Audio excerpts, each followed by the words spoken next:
നമസ്കാരം. Heavenly cloud സെക്ഷന്റെ ആ സെക്ഷൻ മാസ്റ്റർ ഉള്ള ആ മലയ്ക്കുള്ളിലേക്ക് മാർക്ക് ഫെല്ലർ സാവധാനം നടന്നു കയറുകയാണ്. ഒരു മിസ്റ്റിക് വേൾഡ് തന്നെയാണ് യഥാർത്ഥത്തിൽ ആ മേഘങ്ങൾ മൂടിയ ആ മലയെന്ന് പറയുന്നത്. ആ മലയിലേക്ക് മാർക്ക് ഫെല്ലർ നടന്നു കയറുമ്പോൾ മാർക്കിന് അങ്ങ് ദൂരെ ആ മരത്തിന്റെ ചുവട്ടിൽ തനിക്ക് എതിരെ തിരിഞ്ഞിരിക്കുന്ന സെക്ഷൻ മാസ്റ്ററെ വ്യക്തമായി കാണാം. മാർക്കിന് പരിചയമുള്ള അതേ ബോഡി തന്നെയാണ് അവിടെ കാണുന്നത്. ശരിക്കും നീട്ടി വളർത്തിയ ആ തലമുടി ഷോൾഡറിൽ അങ്ങനെ തട്ടി നിൽപ്പുണ്ടോ. മാർക്ക് അടുത്ത് വന്നതും സെക്ഷൻ മാസ്റ്റർ കൈയൊന്ന് അനക്കി. ആ നിമിഷത്തിൽ മാർക്കിനും സെക്ഷൻ മാസ്റ്റർക്കും ഇടയിലായി ഒരു നല്ല ടേബിളും രണ്ട് ചെയറും പ്രത്യക്ഷപ്പെട്ടു. സെക്ഷൻ മാസ്റ്റർ സാവധാനം എണീറ്റ് അതിൽ ഒരു ചെയറിലേക്ക് ഇരുന്നു. ആ സമയത്താണ് മാർക്ക് ഫെല്ലർ നടന്ന് ആ ടേബിളിനടുത്തെത്തുന്നത്. മാർക്കിനെ കിടന്നും സെക്ഷൻ മാസ്റ്റർ ഇരിക്കാനുള്ള ആംഗ്യം കാണിച്ചു. മാർക്ക് ആ കസേരയിലേക്ക് ഇരുന്നു. മാർക്കിനെ ചോദ്യഭാവത്തിൽ നോക്കിയ സെക്ഷൻ മാസ്റ്ററോടായി മാർക്ക് ചോദിച്ചു, സെക്ഷൻ മാസ്റ്റർ, ഒരു കാര്യം അറിയാൻ വേണ്ടിയാണ് ഞാൻ അങ്ങേ കാണണമെന്ന് ആഗ്രഹിച്ചത്. അങ്ങ് എന്തുകൊണ്ടാ നോർത്തേൺ ലാൻഡുകാരെ എതിരിടാതെ മാറി നിൽക്കുന്നത്? ഈ സദേൺ മേഖലയിലെ മുഴുവൻ ആളുകളും ചോദിച്ചുകൊണ്ടിരിക്കുന്ന അതേ ചോദ്യം ഇതാ മാർക്ക് ഫെല്ലർ നേരിട്ട് സെക്ഷൻ മാസ്റ്ററോട് ചോദിക്കുകയാണ്. ആ ചോദ്യം കേട്ടതും സെക്ഷൻ മാസ്റ്റർ ഒന്ന് പുഞ്ചിരിച്ചു. മാർക്ക്, നിനക്ക് എന്തു തോന്നുന്നു? ചോദ്യത്തിന് പകരം മറ്റൊരു ചോദ്യമാണ് സെക്ഷൻ മാസ്റ്റർ ഉന്നയിച്ചത്. സെക്ഷൻ മാസ്റ്റർ അങ്ങനെ ചോദിച്ചതും മാർക്ക് ഫെല്ലർ സെക്ഷൻ മാസ്റ്റർ മുഖത്ത് നോക്കിക്കൊണ്ട് അദ്ദേഹത്തോടായി പറഞ്ഞു, ഇനി നോർത്തേൺ ലാൻഡുകാരുമായി എതിരിടാൻ അങ്ങ് മനസ്സുകൊണ്ട് ആഗ്രഹിക്കാത്തതാണോ കാരണം? അതാ അങ്ങയ്ക്ക് പറ്റിയ എതിരാളികൾ നോർത്തേൺ ലാൻഡിൽ ഇല്ല എന്ന് അങ്ങ് കരുതുന്നതാണ് കാരണം? മാർക്ക്, നീ തന്നെ ചോദ്യം ചോദിക്കുകയാണ്, നീ തന്നെ ഉത്തരവും പറയുകയാണ്. അങ്ങനെ സെക്ഷൻ മാസ്റ്റർ പറഞ്ഞതും മാർക്ക് സെക്ഷൻ മാസ്റ്റർ ചോദിച്ചു, സെക്ഷൻ മാസ്റ്റർ, എനിക്ക് മനസ്സിലാകുന്നുണ്ട് അങ്ങയുടെ ശക്തിക്ക് തുല്യം നിൽക്കാൻ കഴിയുന്ന ആരും നോർത്തേൺ ലാൻഡിൽ നിന്ന് ഇതുവരെയും ഈ സദേൺ മേഖലയെ ആക്രമിച്ചിട്ടില്ല. പക്ഷെ ആ എലമെന്റലിസ്റ്റ് അതിശക്തനല്ലേ? ആ ആളെ നേരിടാൻ അങ്ങ് തയ്യാറാകേണ്ടതല്ലേ? മാർക്ക്, ആ എലമെന്റലിസ്റ്റ് എന്റെ മുന്നിൽ ഒന്നുമല്ല. ആ എലമെന്റലിസ്റ്റ് അയാളുടെ പൂർണ്ണ ശക്തി വീണ്ടെടുത്താൽ ഞാൻ അയാളുമായി ഏറ്റുമുട്ടും. ആ കാര്യം ഞാൻ അയാളോട് തന്നെ പറഞ്ഞിട്ടുള്ളതാണ്. മാർക്കും ആ കഥ കേട്ടിട്ടുണ്ട്. ആകാശത്ത് രണ്ട് ചിത്രങ്ങൾ സൃഷ്ടിച്ചുകൊണ്ട് ആ എലമെന്റലിസ്റ്റും അതുപോലെ സെക്ഷൻ മാസ്റ്ററും മുഖത്തോട് മുഖം നോക്കി സംസാരിച്ച ആ കഥ ഇപ്പോ ആ നാട്ടിലെങ്ങും പ്രചാരം നേടിയിരിക്കുന്ന കഥയാണ്. എല്ലാവർക്കും ആ കഥയെ അറിയാം. സകല ആളുകളും ആകാശത്തെ ആ സംഭാഷണം നേരിൽ കണ്ടവരാണ്. ആ ചിത്രങ്ങൾ വന്നതിന്റെ പിന്നിലെ ഐഡിയ ഒന്നും അവർക്ക് അറിയില്ലെങ്കിലും എല്ലാവരും അതിനെക്കുറിച്ച് പറയുന്നുണ്ട്. സ്വാഭാവികമായിട്ടും മാർക്കിനും അതറിയാം. സെക്ഷൻ മാസ്റ്റർ അക്കാര്യം പറഞ്ഞതും മാർക്ക് സെക്ഷൻ മാസ്റ്റർ ചോദിച്ചു, സെക്ഷൻ മാസ്റ്റർ, അങ്ങനെ അങ്ങ് കാത്തിരിക്കുമ്പോൾ അതിനിടയിൽ നോർത്തേൺ ലാൻഡുകാരുടെ കൈയാൽ ഈ സദേൺ മേഖലയിലെ അനവധി നിരപരാധികൾ കൊല്ലപ്പെടില്ലേ? ആ ചോദ്യം ശരിക്കും പ്രസക്തമായ ചോദ്യമാണ്. ആ ചോദ്യം കേട്ടതും സെക്ഷൻ മാസ്റ്റർ മാർക്കിനോട് പറഞ്ഞു, മാർക്ക്, അവരും ഞാനും തമ്മിൽ എന്താ ബന്ധം? വളരെ വിചിത്രമായ ഒരു മറുപടിയാണ് സെക്ഷൻ മാസ്റ്റർ അപ്പോൾ പറഞ്ഞത്. ഈ സദേൺ മേഖലയിലെ ആളുകളുമായി തനിക്കെന്ത് ബന്ധമെന്നാണ് സെക്ഷൻ മാസ്റ്റർ ചോദിക്കുന്നത്. ആ ചോദ്യം കേട്ടതും മാർക്ക് സെക്ഷൻ മാസ്റ്റർ ചോദിച്ചു, അല്ല സെക്ഷൻ മാസ്റ്റർ, അങ്ങക്കിപ്പോ ഈ സദേൺ മേഖലയിലെ ആളുകളുടെ ലൈഫിനെ കുറിച്ച് ഒരു ടെൻഷനുമില്ലേ? അവർക്ക് എന്തെങ്കിലും പറ്റുമെന്നതിനെ കുറിച്ച് അങ്ങ് ആലോചിക്കുന്നേയില്ലേ? പിന്നെ എന്തിലാണ് അങ്ങയുടെ ശ്രദ്ധ? മാർക്ക് വീണ്ടും അങ്ങനെ എടുത്ത് ചോദിച്ചതും സെക്ഷൻ മാസ്റ്റർ ഒന്ന് പുഞ്ചിരിച്ചു. അല്പസമയത്തിന് ശേഷം സെക്ഷൻ മാസ്റ്റർ മാർക്കിനോട് പറഞ്ഞു, മാർക്ക്, നിനക്ക് എന്ത് തോന്നുന്നു? മാർക്കിന്റെ ചോദ്യത്തിന് ഒരു മറു ചോദ്യം വീണ്ടും സെക്ഷൻ മാസ്റ്റർ ഉന്നയിക്കുകയാണ്. ആ ചോദ്യം കേട്ടതും മാർക്ക് സെക്ഷൻ മാസ്റ്ററോട് പറഞ്ഞു, അങ്ങ് ഈ ഹെവൻലി ക്ലൗഡ് സെക്ഷനെ മാത്രമേ പ്രൊട്ടക്ട് ചെയ്യുള്ളൂ അല്ലേ?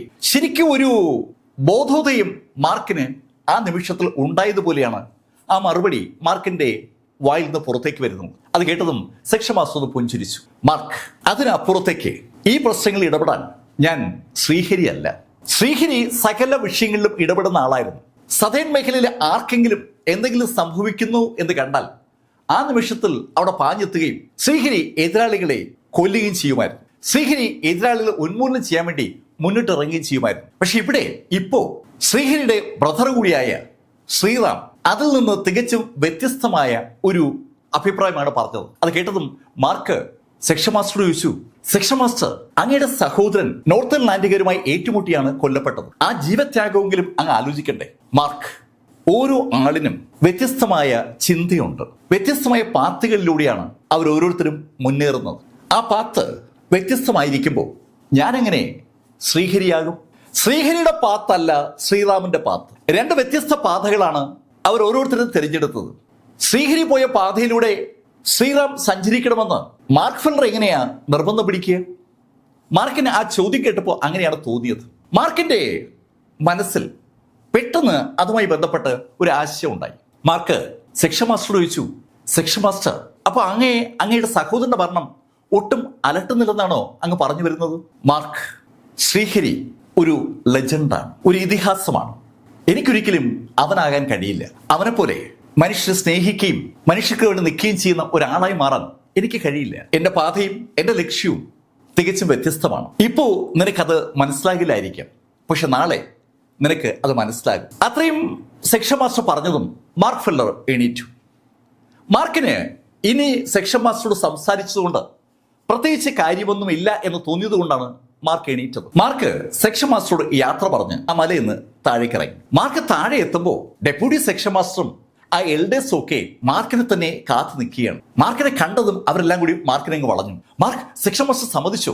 ആ ചോദ്യത്തിന് എന്ത് ഉത്തരമാണ് പറയേണ്ടതെന്നറിയാതെ ഒരു നിമിഷം മാർക്ക് അങ്ങ് നിശബ്ദനായി. പക്ഷെ അടുത്ത നിമിഷത്തിൽ മാർക്ക് പറഞ്ഞു, ഏതാണ്ട് അങ്ങനെയാ പറഞ്ഞത്. അങ്ങനെ പറയാനേ ഇപ്പൊ മാർക്കിന് പറ്റൂ. നോർത്തേൺ ലാൻഡുകാർ ആ സതേൺ മേഖലയിൽ നടത്തിക്കൊണ്ടിരിക്കുന്ന ആക്രമണത്തെ തടുക്കാൻ ഒരു കാരണവശാലും സെക്ഷൻ മാസ്റ്റർ മുന്നോട്ട് ഇറങ്ങില്ല എന്ന കാര്യം മാർക്ക് ഇപ്പൊ എങ്ങനെയാ അവരോട് പറയുക? അതേ സമയത്ത് നോർത്തേൺ ലാൻഡിന്റെ ആ ലീഡർ അയാളുടെ പൂർണ്ണ ശക്തി ആർജിച്ച് സതേൺ ലാൻഡിനെ ആക്രമിക്കാൻ വന്നാൽ ആ നിമിഷം അയാളെ എതിർക്കാൻ സെക്ഷൻ മാസ്റ്റർ ശ്രീറാം രംഗത്തിറങ്ങുകയും ചെയ്യും. അതുകൊണ്ടാണ് മാർക്ക് ആ ശൈലിയിൽ ഒരു മറുപടി പറഞ്ഞത്. മാർക്കും ഡെപ്യൂട്ടി സെക്ഷൻ മാസ്റ്ററും ടീമും എല്ലാം കൂടി അങ്ങനെ സംസാരിച്ചുകൊണ്ടിരിക്കുമ്പോൾ പുറത്ത് ആ പട്ടണത്തിൽ ചില സംഭവ വികാസങ്ങളൊക്കെ അരങ്ങേറിയിരിക്കുകയാണ്. 10 ഡിവൈൻ പിക്ചേഴ്സുമായിട്ടാണ് നോർത്തേൺ ലാൻഡുകാര് സതേൺ മേഖലയിൽ എത്തിയത്. ആകാശത്ത് ഏതെങ്കിലും പട്ടണത്തിന് മുകളിൽ പ്രത്യക്ഷപ്പെടുന്ന അവർ ആ പിക്ചർ മുകളിൽ നിന്ന് താഴേക്ക് ഇങ്ങനെ സ്ക്രോൾ ചെയ്യുമ്പോൾ ആ പിക്ചർ ശക്തി ആർജിക്കുകയും ആ ശക്തി ഉപയോഗിച്ച്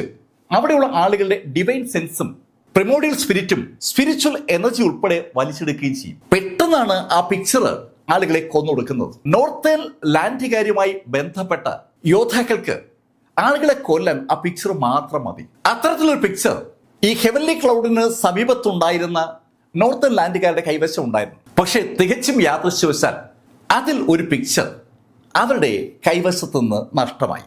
ആരോ ആ പിക്ചർ അവരുടെ കയ്യിൽ നിന്ന് അടിച്ചു മാറ്റിയതാണ്.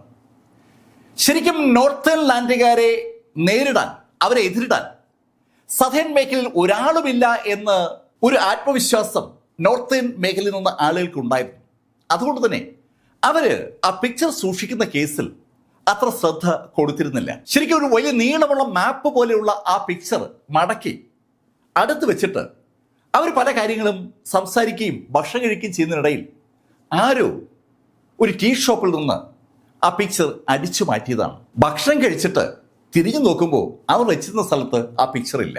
പിക്ചർ നഷ്ടപ്പെട്ടെന്ന് മനസ്സിലായതും ആ നോർത്തേൺ ലാൻഡുകാർ ആ ഫീനിക്സ് റെസ്റ്റോറന്റിന്റെ ചുറ്റും ഒരു ഭീകര അന്തരീക്ഷം തന്നെ സൃഷ്ടിക്കുകയാണ്. ഫീനിക്സ് റെസ്റ്റോറന്റിൽ വെച്ചാണ് യഥാർത്ഥത്തിൽ ആ പിക്ചർ അവർക്ക് നഷ്ടമായത്. ആ റെസ്റ്റോറന്റ് അവർ അടിച്ചു പൊളിക്കുമെന്ന ഒരു സ്റ്റേജിലേക്ക് കാര്യങ്ങൾ എത്തുകയാണ്. അത് കണ്ട ആ ഫീനിക്സ് റെസ്റ്റോറന്റ് ബോസ് അവരോട് പറഞ്ഞു, ഇവിടെയുള്ള ആരുമല്ല എടുത്തത്, എടുത്ത ആളുകൾ ഉറപ്പായും നിരത്തിലേക്ക് ഇറങ്ങിക്കാണും. അങ്ങനെ ആ ബോസ് പറഞ്ഞതും ആ നോർത്തേൺ ലാൻഡുകാർ തെരുവിലേക്ക് ഓടി ഇറങ്ങിയിരിക്കുകയാണ്. തെരുവിൽ കാണുന്ന മുഴുവൻ ആളുകളെയും അവർ സൂക്ഷ്മ പരിശോധന നടത്തിക്കൊണ്ടിരിക്കുകയാണ്. പക്ഷെ ഒരു കാര്യം അവർക്ക് പറ്റും, ആ പിക്ചറിന്റെ ഓറയെ ഫോളോ ചെയ്യാൻ. പെട്ടെന്നാണ് അതിൽ ചില ആളുകൾ ആ ഓറ ഐഡന്റിഫൈ ചെയ്തതും ആ ഓറയെ ഫോളോ ചെയ്ത് തുടങ്ങിയത്. ഓറയെ ഫോളോ ചെയ്ത് അവരൊരു പ്രത്യേക സ്ഥലം വരെ എത്തി. അവിടെ വെച്ച് ആ ഓറ അപ്രത്യക്ഷമായിരിക്കുകയാണ്. ആ ഓറ അപ്രത്യക്ഷമായ സ്ഥലത്ത് അവർ തികച്ചും അപ്രതീക്ഷിതമായി കുറച്ച് ആളുകളെ കണ്ടുമുട്ടി. അവർ കുറച്ച് ചെറുപ്പക്കാരാണ്. ആ ചെറുപ്പക്കാരുമായി ആ നോർത്തേൺ ലാൻഡുകാർ ഏതാണ്ട് ഒരു തുറന്ന യുദ്ധത്തിലേക്ക് അടക്കുകയാണ്. നോർത്തേൺ ലാൻഡുകാർ ഹെവൻലി ക്ലൗഡ് സെക്ഷൻ കീഴടക്കിന് ശേഷം ഒരു കുഞ്ഞുപോലും നോർത്തേൺ ലാൻഡുകാർക്കെതിരെ തിരിയാതിരിക്കുന്ന ആ സമയത്താണ് ഹെവൻലി ക്ലൗഡ് സെക്ഷന് സമീപത്ത് തന്നെയുള്ള ഒരു തെരുവിൽ 7-8 ചെറുപ്പക്കാർ നോർത്തേൺ ലാൻഡിലെ ആ യോദ്ധാക്കൾക്കെതിരെ തിരിഞ്ഞിരിക്കുന്നത്. ആ ചെറുപ്പക്കാരുടെ നേതാവ് സാക്ഷൽ ഡിൽഡയാണ്. ഫീനിക്സ് റെസ്റ്റോറന്റിൽ മാർക്ക് ഫെല്ലർക്കൊപ്പം ഉണ്ടായിരുന്ന അതേ ഡിൽഡ ഒരു ടീമിനെ കോൺസ്റ്റിറ്റ്യൂട്ട് ചെയ്തിരിക്കുകയാണ്. ആ ടീമിന് അവൾ ഒരു പേരിട്ടിട്ടുണ്ട്, ആർമി ഓഫ് മാർക്ക് ഫെല്ലർ. ശരിക്കും ആ ആർമിയിൽ അവളെ കൂടാതെ ഒരു 7 പേര് കൂടിയേ ഉള്ളൂ. ഒരു ചെറിയ ടീമാണ്. പക്ഷെ അവര് നോർത്തേൺ ലാൻഡുകാർക്ക് മുന്നിൽ കീഴടങ്ങില്ല എന്ന് തീരുമാനിച്ച് ഉറച്ചിരിക്കുകയാണ്. ആ തീരുമാനമാണ് അവരിപ്പോ നടപ്പിലാക്കിയിരിക്കുന്നത്. അവരെ കൊണ്ട് പറ്റാവുന്ന രീതിയിൽ നോർത്തേൺ ലാൻഡുകാർക്കിട്ട് പണി കൊടുക്കുക. അങ്ങനെ പണി കൊടുക്കാൻ വേണ്ടിയാണ് ശരിക്കും ഡിൽഡയുടെ നേതൃത്വത്തിലുള്ള ടീം വളരെ സമർത്ഥമായി ആക്ട് ചെയ്ത് ആ പിക്ചർ അടിച്ചു മാറ്റിയിരിക്കുന്നത്. ഡിൽഡയും ടീമുമാണ് ആ പിക്ചർ അടിച്ചു മാറ്റിയതെന്ന് സ്വാഭാവികമായിട്ടും ആ നോർത്തേൺ ലാൻഡുകാർക്ക് അനലൈസ് ചെയ്തപ്പോൾ മനസ്സിലായി. അവരുടെ ലീഡർ ഡിൽഡയോട് പറഞ്ഞു, ആ പിക്ചർ എവിടെ? ഏത് പിക്ചർ? ഞങ്ങൾ നോർത്തേൺ ലാൻഡുകാരോട് കളിക്കാൻ നിൽക്കരുത്. ആ പിക്ചർ ഇപ്പോ ഞങ്ങൾക്ക് ഹാൻഡ് ഓവർ ചെയ്താൽ നിങ്ങളുടെ ഡെഡ് ബോഡിക്കെങ്കിലും വലിയ കുഴപ്പം വരത്തില്ല. അത് കേട്ടപ്പോ ഡിൽഡ ചിരിച്ചുകൊണ്ട് അയാളോട് പറഞ്ഞു, ഏയ് വാചകമൊക്കെ അങ്ങ് വെച്ചാൽ മതി, നിനക്ക് ധൈര്യമുണ്ടെങ്കിൽ നീ കണ്ടുപിടിക്കും. ഡിൽഡയും ടീമുമാണ് ആ പിക്ചർ എടുത്തതെന്ന് സമ്മതിക്കുന്ന ശൈലിയിലുള്ള ഒരു മറുപടിയാണ് ഡിൽഡയുടെ ഭാഗത്തുണ്ടായത്. സ്വാഭാവികമായിട്ടും ആ മറുപടി നോർത്തേൺ ലാൻഡുകാരെ ആവേശഭരിതരാക്കി എന്ന് പറയാം. അവരെ അന്വേഷിച്ച് വന്ന കാര്യം ആ ടീമിന്റെ കയ്യിലുണ്ട്. ആ സംഭാഷണം സാവധാനം ഒരു ഫൈറ്റിലേക്ക് കടന്നു. അല്പനേരം ഫൈറ്റ് ചെയ്തപ്പോൾ തന്നെ ഡിൽഡയും ടീമും ശരിക്കും പ്രതിരോധത്തിലാവുകയാണ്. അവരെക്കാൾ ഒരുപാട് ശക്തരാണ് നോർത്തേൺ മേഖലയിൽ നിന്നുള്ള ആളുകൾ. ആ ആളുകൾ അതിശക്തമായി ഡിൽഡയും ടീമിനെ ആക്രമിക്കുമ്പോഴേക്കും ഡിൽഡ ഏതാണ്ട് കോർണർ ചെയ്യപ്പെട്ടു. ഡിൽഡയുടെ നേരെ വിരൽ ചൂണ്ടിയ ആ നോർത്തേൺ ലീഡർ ഡിൽഡയോട് പറഞ്ഞു, ഞാൻ 3 വരെ എണ്ണം, അതിനിടയിൽ നീ ആ പിക്ചർ എനിക്ക് ഹാൻഡ് ഓവർ ചെയ്തില്ലെങ്കിൽ നിന്നെ ഞാൻ ഇവിടെ അവസാനിപ്പിക്കും. അങ്ങനെ പറഞ്ഞുകൊണ്ട് അയാൾ 3 എന്ന് എണ്ണുകയും ചെയ്തു.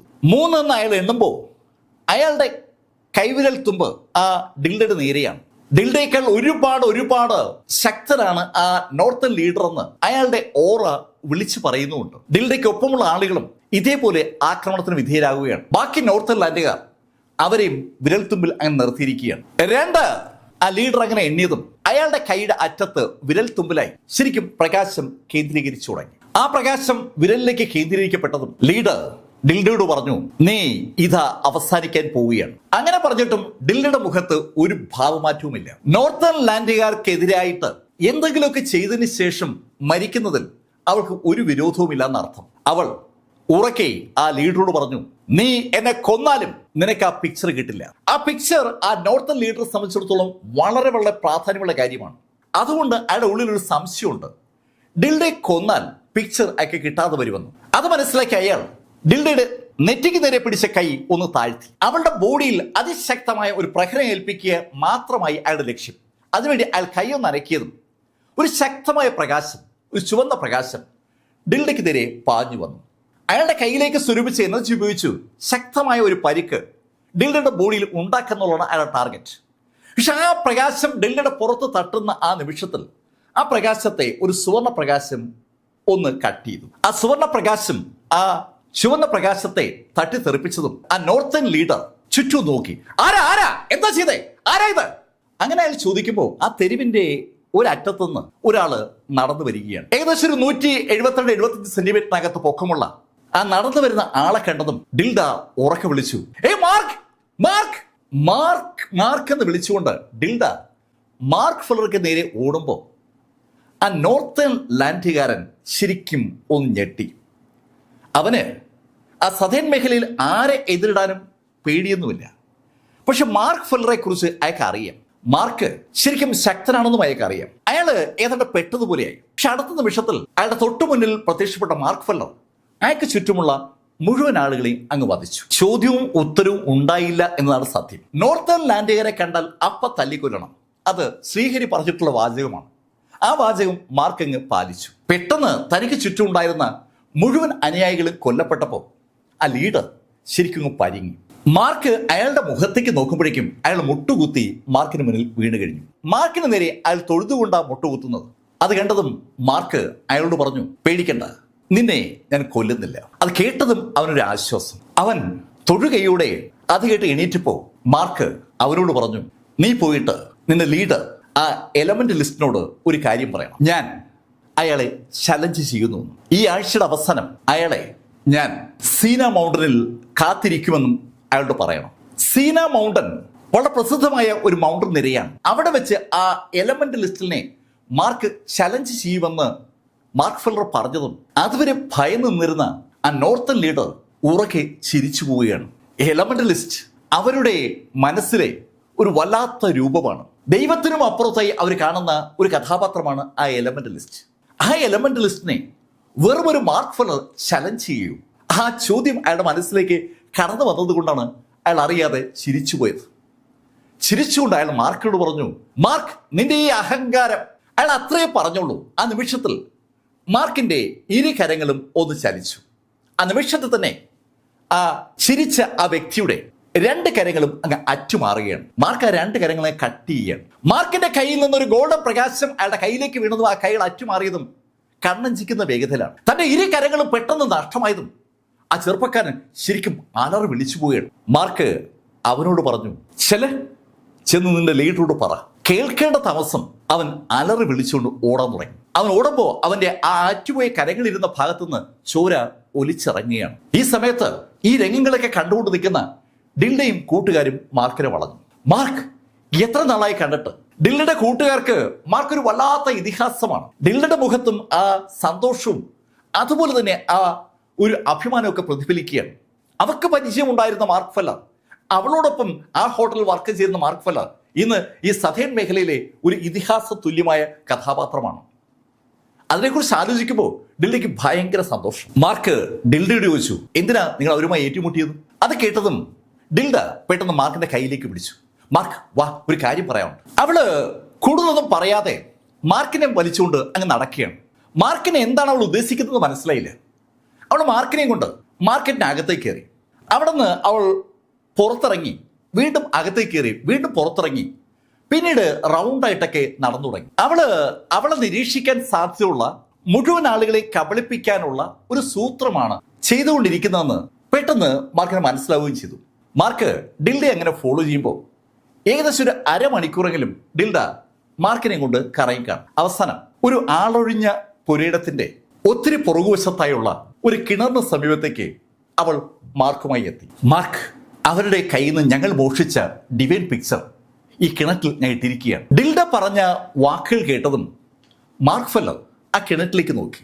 ശരിക്കും ആഴമുള്ള ഒരു കിണറാണ്. നേരെ നോക്കിയാൽ അധികം ഒന്നും കാണാൻ പറ്റില്ല. മാർക്കിന്റെ ആ ഡിവൈൻ സെൻസ് ഉപയോഗിച്ച് താഴേക്ക് നോക്കുമ്പോൾ അങ്ങ് താഴെ ആ ചിത്രം സുരക്ഷിതമായി കിടപ്പുണ്ട്. അത് കണ്ടതും മാർക്കിന്റെ ചുണ്ടിൽ ഒരു പുഞ്ചിരി വിരിഞ്ഞു. മാർക്ക് ഡിൽഡയോട് ചോദിച്ചു, നിങ്ങളിത് എങ്ങനെയാണ് മോഷിച്ചത്? മാർക്ക്, അവര് അത്ര ശ്രദ്ധയോടൊന്നുമല്ല ഈ പിക്ചർ കൈവശം വെച്ചിരുന്നത്. ആരും അവരെ ശ്രദ്ധിക്കില്ലെന്ന് കരുതി ഇരുന്ന സമയത്ത് ഞങ്ങളത് അടിച്ചു മാറ്റിയത്. ഡിൽഡ അങ്ങനെ പറയുമ്പോഴേക്കും മാർക്ക് ഫെല്ലർ ആ കിണറ്റിലേക്ക് ഇറങ്ങി തുടങ്ങിയിരുന്നു. മാർക്ക് അതിവേഗം കിണറ്റിന് അടിയിലേക്ക് അങ്ങ് എത്തി. കിണറ്റിന് അടിയിലെത്തിയ മാർക്ക് ആ ഡിവൈൻ ഐ ഉപയോഗിച്ച് ആ പിക്ചർ കണ്ടെടുത്തു. ആ പിക്ചർ ആ കിണറ്റിനകത്ത് സുരക്ഷിതമായി ഒരു സ്ഥലത്ത് അങ്ങനെ വെച്ചിരിക്കും പോലെയാണ് കിടക്കുന്നത്. അത് കണ്ടതും മാർക്കിന് ആ കാര്യം ഉറപ്പായി.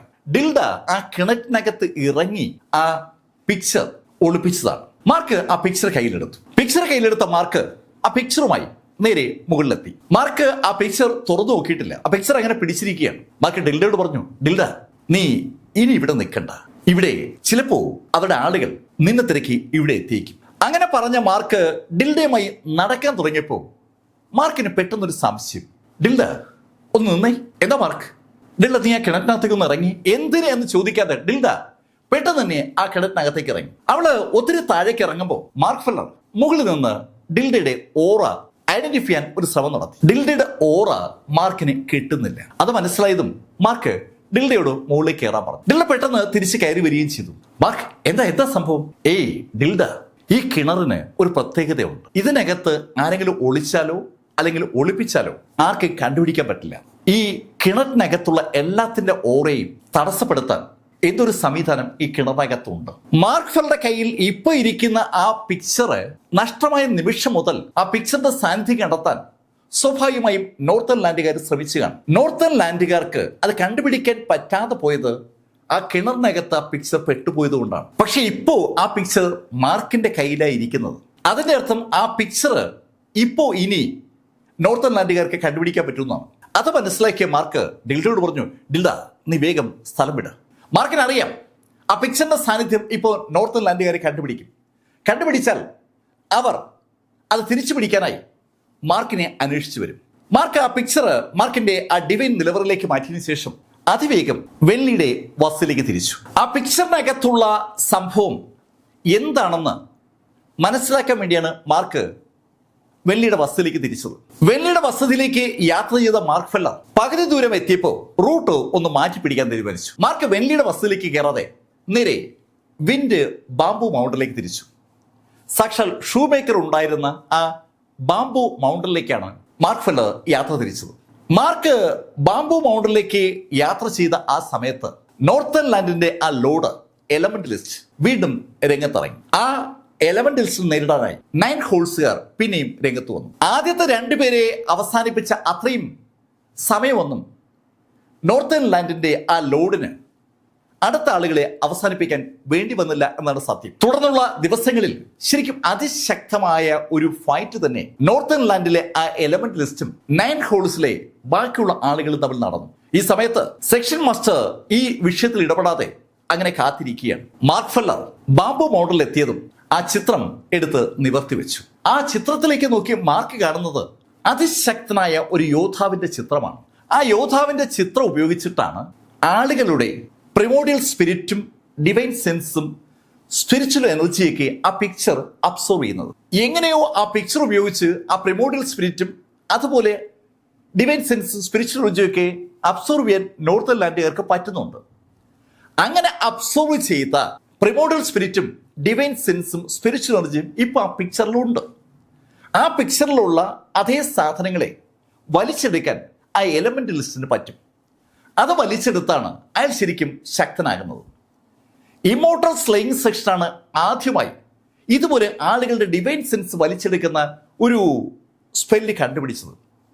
ആ സ്പെല്ലിന്റെ ഒരു രൂപാന്തരമാണ് ഇപ്പോ ആ പിക്ചർ. പൈറോയിൽ ആ സ്കൈ ബ്ലഡ് റെയിൻബോ വലിയ തൂണുകൾ സൃഷ്ടിച്ച് ആളുകളുടെ ഡിവൈൻ സെൻസ് വലിച്ചെടുത്തിരുന്നു. ആദ്യമൊക്കെ ഗ്രാൻഡ് മാസ്റ്റേഴ്സിനാണ് അയാൾ വലിച്ചെടുത്തെങ്കിൽ പിന്നീട് ഹാസ്റ്റ് മാർക്വിസ്റ്റുകളുടെയും അതിനുശേഷം മാർക്വിസ്റ്റുകളുടെ വരെ അയാൾ വലിച്ചെടുത്തിരുന്നു. ഇവിടെ ഈ ഹെവൻലി റീജിയനിൽ വരുമ്പോൾ ആ സ്റ്റേജൊക്കെ കടന്ന് അതിശക്തരായ ആളുകളുടെ വരെ ഡിവൈൻ സെൻസിനെയോ അല്ലെങ്കിൽ പ്രിമോഡിയൽ സ്പിരിറ്റിനെയോ അവരുടെ സ്പിരിച്വൽ എനർജിയെ തന്നെയോ വലിച്ചെടുക്കാൻ ആ പിക്ചറിന് പറ്റുകയാണ്. എന്തോ ഒരു ടെക്നോളജി ഇമ്മോർട്ടൽ സ്ലേയിങ് സെക്ഷനിൽ നിന്ന് ഈ നോർത്തേൺ ലാൻഡുകാരിലേക്ക് വന്നിട്ടുണ്ട്. ആ ടെക്നോളജി അവരൊരു സ്പെല്ലായി കൺവേർട്ട് ചെയ്ത് അത് ഉപയോഗിച്ച ഈ സംഭവങ്ങളൊക്കെ ചെയ്യുന്നത്.